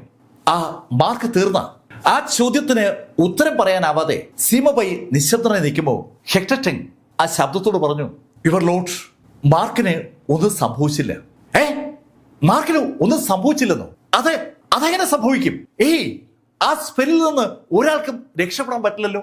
അവിടെ ആ ഹോളി റീജിയനിലെ ഒരാൾക്കും രക്ഷപ്പെടാൻ കഴിയാത്ത ഒരു സ്പെല്ലാണ് യഥാർത്ഥത്തിൽ ആ എലമെന്റലിസ്റ്റ് അവിടെ സൃഷ്ടിച്ചത്. ആ സ്പെല്ല് സൃഷ്ടിച്ചിട്ട് അയാളുടെ ആ ഫിസിക്കൽ രൂപം ഉപേക്ഷിച്ചതിന് ശേഷമാണ് അവിടെ നിന്ന് നോർത്തേൺ ലാൻഡിലേക്ക് മടങ്ങി വന്നത്.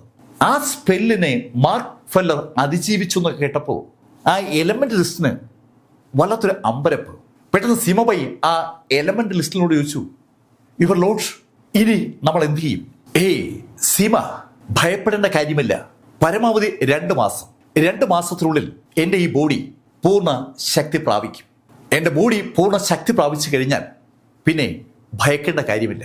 അത് കേട്ടതും സീമബായി ആ എലമെന്റലിസ്റ്റിനോട് ചോദിച്ചു, യുവർ ലോർഡ്, മാർക്ക് തകർത്തത് ശരിക്കും ശക്തമായ അങ്ങയുടെ ഒരു സൃഷ്ടിയല്ലേ?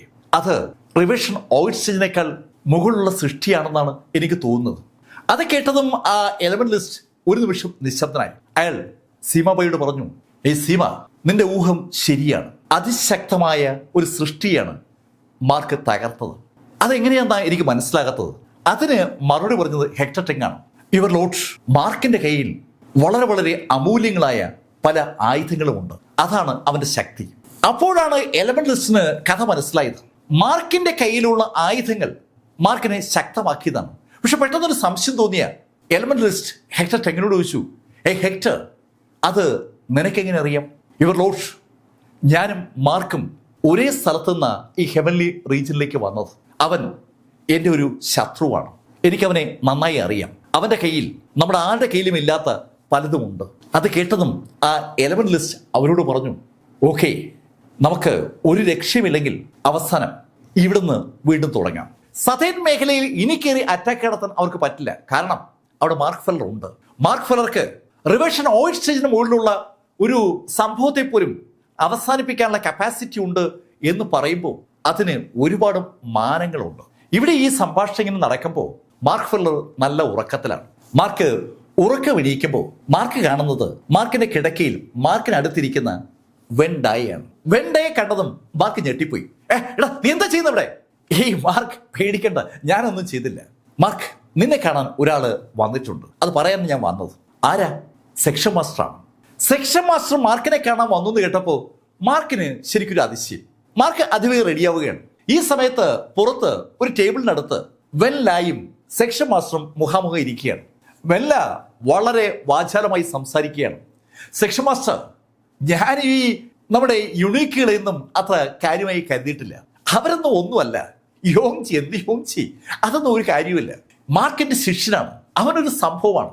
മാർക്കിന് ഞാൻ ഒരുപാട് കാര്യങ്ങളൊക്കെ പറഞ്ഞു കൊടുത്തിട്ടുണ്ട്. മാർക്ക് എൻ്റെ മകൻ തന്നെയാണ്. സെക്ഷൻ മാസ്റ്റർ മുന്നിലിരുന്ന് മാർക്ക് ഫെല്ലറെ കുറിച്ച് വാചാലമായി സംസാരിക്കുമ്പോൾ വെള്ളിക്ക് വല്ലാത്തൊരു ആശ്വാസമാണ്. അയാൾക്ക് ഇതുവരെ ലഭിക്കാതിരുന്ന പ്രസക്തിയും ഇപ്പോ സദേൺ മേഖലയിലുണ്ട്. അയാളുടെ സ്വന്തം ശിഷ്യൻ മാർക്ക് ഫെല്ലർ ഇത് നോർത്തേൺ ലാൻഡിന്റെ ആ ലോഡിനെയാണ് തോൽപ്പിച്ചിരിക്കുന്നത്. ഈ സമയത്ത് ഈ സദേൺ മേഖല മുഴുവൻ ഈ കഥ അങ്ങനെ പടർന്ന് പരക്കുകയാണ്. നോർത്തേൺ ലാൻഡിന്റെ ആ എലമെന്റൽസിനെ മാർക്ക് ഫെല്ലർ അവരുടെ കൺമുന്നിൽ വെച്ചാണല്ലോ പരാജയപ്പെടുത്തിയത്. സ്വാഭാവികമായിട്ടും മാർക്ക് ഫെല്ലർ ഒരു ഇതിഹാസമായിട്ട് സദേൺ മേഖലയിൽ വളർന്നുകൊണ്ടിരിക്കുകയാണ്. ഇവിടെ വെൻലി മാർക്കിനെ കുറിച്ചും സ്വന്തം കഴിവിനെ കുറിച്ചും ഒക്കെ അങ്ങനെ പുകഴ്ത്തി പറഞ്ഞുകൊണ്ടിരിക്കുമ്പോൾ അതൊക്കെ കേട്ടുകൊണ്ടിരിക്കുകയാണ് സാക്ഷാൽ ശ്രീറാം. അപ്പോഴാണ് മാർക്ക് ഫെല്ലർ അങ്ങോട്ട് വന്നത്. മാർക്കിനെ കണ്ടതും ശ്രീറാം മാർക്കിനോട് പറഞ്ഞു, മാർക്ക്, ഞാൻ നിന്നെ കാണണമെന്ന് വിചാരിച്ച് ഇങ്ങോട്ട് വന്നതാണ്. സെക്ഷൻ മാസ്റ്റർ, അങ്ങനെ കണ്ടതിൽ എനിക്ക് ഒരുപാട് സന്തോഷം. അങ്ങനെ അവർ രണ്ടും സംസാരിച്ചു തുടങ്ങിയതും വെല്ലി അവരവിടെ ആക്കിയിട്ട് അകത്തേക്ക് പോയി. വെല്ലി പോകുന്നത് നോക്കിയിരുന്ന സെക്ഷൻ മാസ്റ്റർ അവസാനം മാർക്കിനോട് ചോദിച്ചു, മാർക്ക്, നീ ആ ഡൊമൈൻ എങ്ങനെ തകർത്തത്? റിവേർഷൻ ഓയിഡ് സ്റ്റേജിന് മുകളിലുള്ള ആരുടെയോ ശക്തി കൊണ്ട് സൃഷ്ടിക്കപ്പെട്ട ഒരു ഡൊമൈനാണ് അവിടെ ഉണ്ടായത്. ആ യോദ്ധാവിന്റെ ഡൊമൈൻ പവറിൽ അവിടെ സൃഷ്ടിച്ച ബാരിയറാണ്. ആ ബാരിയർ തകർക്കാൻ മൈറ്റി ലെവലിലെ ഒരാൾക്ക് കഴിയത്തില്ല. മാർക്ക് ഒരു മൈറ്റി ലെവൽ യോദ്ധാവാണ്. എത്ര കണക്കുകൾ കൂട്ടി നോക്കിയിട്ടും അതിന് ഉത്തരം കിട്ടാത്തത് കൊണ്ടാണ് മാർക്കിനെ തിരക്കി യഥാർത്ഥത്തിൽ സെക്ഷൻ മാസ്റ്റർ അവിടെ എത്തിയത്. അത് കേട്ടതും മാർക്ക് സെക്ഷൻ മാസ്റ്ററോട് പറഞ്ഞു, സെക്ഷൻ മാസ്റ്റർ, ശരിക്കും എൻ്റെ കയ്യിൽ ഒരു ചെറിയ ആയുധം ഉണ്ടായിരുന്നു. ആ ആയുധം എന്താണെന്ന് എന്നോട് ചോദിക്കരുത്, അതാ എന്നെ സഹായിച്ചത്. മാർക്ക് പറഞ്ഞത് കേട്ടപ്പോൾ സെക്ഷൻ മാസ്റ്റർ മുഖത്ത് ഒരു പുഞ്ചിരി വിരിഞ്ഞു. അദ്ദേഹം പിന്നീട് അത് ചോദിച്ചില്ല. സെക്ഷൻ മാസ്റ്റർ മാർക്കിനോട് ചോദിച്ചു, മാർക്ക്, നിന്റെ മുഖമുള്ള ആ രൂപത്തെ സൃഷ്ടിച്ചല്ലോ, നീ എപ്പോഴാ അത് പഠിച്ചത്? സെക്ഷൻ മാസ്റ്റർ, ശരിക്കും അങ്ങാണ് എന്നെ അത് പഠിപ്പിച്ചത്. ഞാനോ? അതെ, അങ്ങയോട് അവിടെ ആ കൾട്ടിവേഷൻ മൗണ്ടിൽ വെച്ച് സംസാരിക്കുമ്പോൾ അങ്ങ് പറഞ്ഞല്ലോ, എല്ലാ ആളുകൾക്കും പാത്തുണ്ട്, ആ പാത്തിൽ ശ്രദ്ധ കേന്ദ്രീകരിച്ചാൽ എന്ത് ചെയ്യാൻ പറ്റുമെന്ന്. ഞാൻ യഥാർത്ഥത്തിൽ അങ്ങ് പറഞ്ഞ ആ വാക്കുകൾ മനസ്സുകൊണ്ട് ഉൾക്കൊള്ളുകയായിരുന്നു.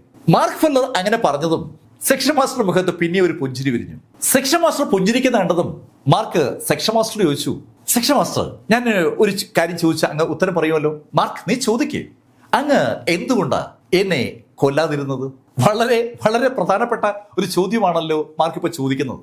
ആ ചോദ്യം കേട്ടപ്പോൾ സെക്ഷൻ മാസ്റ്റർ പുഞ്ചിരിച്ചുകൊണ്ട് മാർക്കിനോട് പറഞ്ഞു, മാർക്ക്, നിന്നെ കൊല്ലരുതെന്ന് ഒരാൾ എന്നോട് ആവശ്യപ്പെട്ടിരുന്നു. തന്നെ കൊല്ലരുതെന്ന് ഒരാൾ ആവശ്യപ്പെട്ടെന്നോ? മാർക്കിനെ ശരിക്കും ആ ഉത്തരം ഒരു ഞെട്ടലുണ്ടാക്കിയാണ്. മാർക്കിനെ കൊല്ലണ്ട എന്ന് അപേക്ഷിച്ചത് ആരായിരിക്കും? ഇനി ബ്ലാക്ക് കുടുംബത്തിൽ നിന്ന് ആരെങ്കിലും ആണോ? അങ്ങനെ മാർക്ക് ആലോചിക്കുമ്പോൾ സെക്ഷൻ മാസ്റ്റർ മാർക്കിനോട് പറഞ്ഞു, മാർക്ക്, അത് ശ്രീഹരിയാണ്. മാർക്കിന് ആ ഉത്തരം ശരിക്കും അമ്പരിപ്പിച്ചു എന്ന് പറയാം. സെക്ഷൻ മാസ്റ്റർ മാർക്കിനെ പിടികൂടി ഹെവൻലി ക്ലൗഡ് സെക്ഷനിലേക്ക് കൊണ്ടുപോകുന്നതിന് മുന്നേ 2 തവണ മാർക്കും ശ്രീഹരിയും തമ്മിൽ കണ്ടിട്ടുണ്ട്. ശ്രീഹരി ആ ഫൈറ്റ് നടത്തിയ നിമിഷത്തിലും പിന്നീട് ആ കവറ്റേരിൽ വെച്ച് മാർക്ക് കണ്ടതാണ്. അതിനുശേഷം മാർക്ക് ഒരിക്കൽ കൂടി ശ്രീഹരിയെ കണ്ടു. അത് ആ ബ്ലാക്ക് ഈഗിളിന്റെ പുറത്തു വെച്ച് മാർക്ക് ആ നോർത്തേൺ ലാൻഡുകാരെ തടുത്തപ്പോഴാണ്. അത്ര പരിചയമേ മാർക്കിന് അന്ന് ശ്രീഹരിയോട് ഉണ്ടായിരുന്നുള്ളൂ. എന്നിട്ടും ശ്രീഹരി മാർക്കിനെ രക്ഷിക്കാൻ സഹോദരനായ ശ്രീരാമനോട് അപേക്ഷിച്ചിരുന്നു. മാർക്ക് ശരിക്കും അമ്പരപ്പോടെ ശ്രീരാമനെ നോക്കുമ്പോൾ സെക്ഷൻ മാസ്റ്റർ മാർക്കിനോട് പറഞ്ഞു, മാർക്ക്, അതൊക്കെ പോട്ടെ, നിന്നോട് ഒരു കാര്യം പറയാനാ ഞാൻ ഇവിടെ വരെ വന്നത്. സെക്ഷൻ മാസ്റ്റർ, എന്താണ്? മാർക്ക്, നീ ഈസ്റ്റ് വൈൽഡർനെസ് എന്ന് കേട്ടിട്ടുണ്ടോ? ഈസ്റ്റ് വൈൽഡർനെസ്സോ? ഇല്ല മാർക്ക്, അത് ഈസ്റ്റേൺ മേഖലയിലെ ഒരു സ്ഥലമാണ്, നീ അവിടെ വരെ ഒന്ന് പോകണം. സെക്ഷൻ മാസ്റ്റർ, ഞാൻ അവിടെ പോകണമെന്നോ? എന്തിനാണ്? മാർക്ക്, നീ അവിടെ വരെ പോയാലേ നിനക്ക് അതിനെക്കുറിച്ച് അറിയാൻ പറ്റും. ഒരു കാര്യം ചെയ്യ്, നിനക്ക് സമയം കിട്ടുമ്പോൾ നീ ഹെവൻലി ക്ലൗഡ് സെക്ഷനിലേക്ക് വാ. അവിടെ ഒരു ലൈബ്രറി ഉണ്ട്, നീ ആ ലൈബ്രറിയിൽ ഒന്ന് കയറി അവിടെ ഉള്ളതൊക്കെ ഒന്ന് വായിച്ച് പഠിക്കും. ഹെവൻലി ക്ലൗഡ് സെക്ഷൻ അകത്തുള്ള ലൈബ്രറി അവിടെയുള്ള അംഗങ്ങൾക്ക് മാത്രമായി നിജപ്പെടുത്തിയിട്ടുള്ളതാണ്. ആ ലൈബ്രറിയിൽ വന്ന് കാര്യങ്ങൾ വായിച്ച് പഠിക്കാനാണ് സെക്ഷൻ മാസ്റ്റർ മാർക്കിനോട് ആവശ്യപ്പെട്ടത്. അങ്ങനെ പറഞ്ഞിട്ട് സെക്ഷൻ മാസ്റ്റർ എണീറ്റു. സെക്ഷൻ മാസ്റ്റർ എണീറ്റതും മാർക്ക് സെക്ഷൻ മാസ്റ്ററോട് പറഞ്ഞു, സെക്ഷൻ മാസ്റ്റർ ഉറപ്പായിട്ടും ഞാൻ അവിടേക്ക് വരും. കഥയുടെ ഈ ഭാഗം ഇവിടെ അവസാനിക്കുന്നു. അടുത്ത ഭാഗവുമായി അടുത്ത ദിവസം വീണ്ടും കാണാം. ഇതുവരെ മാർക്ക് ഫെല്ലറുടെ കഥ നിങ്ങളോട് പറഞ്ഞത് എം ലൈഫിൽ നിന്ന് BS ചന്ദ്രമോഹൻ. കമന്റിൽ ചെയ്യുക. Thank you.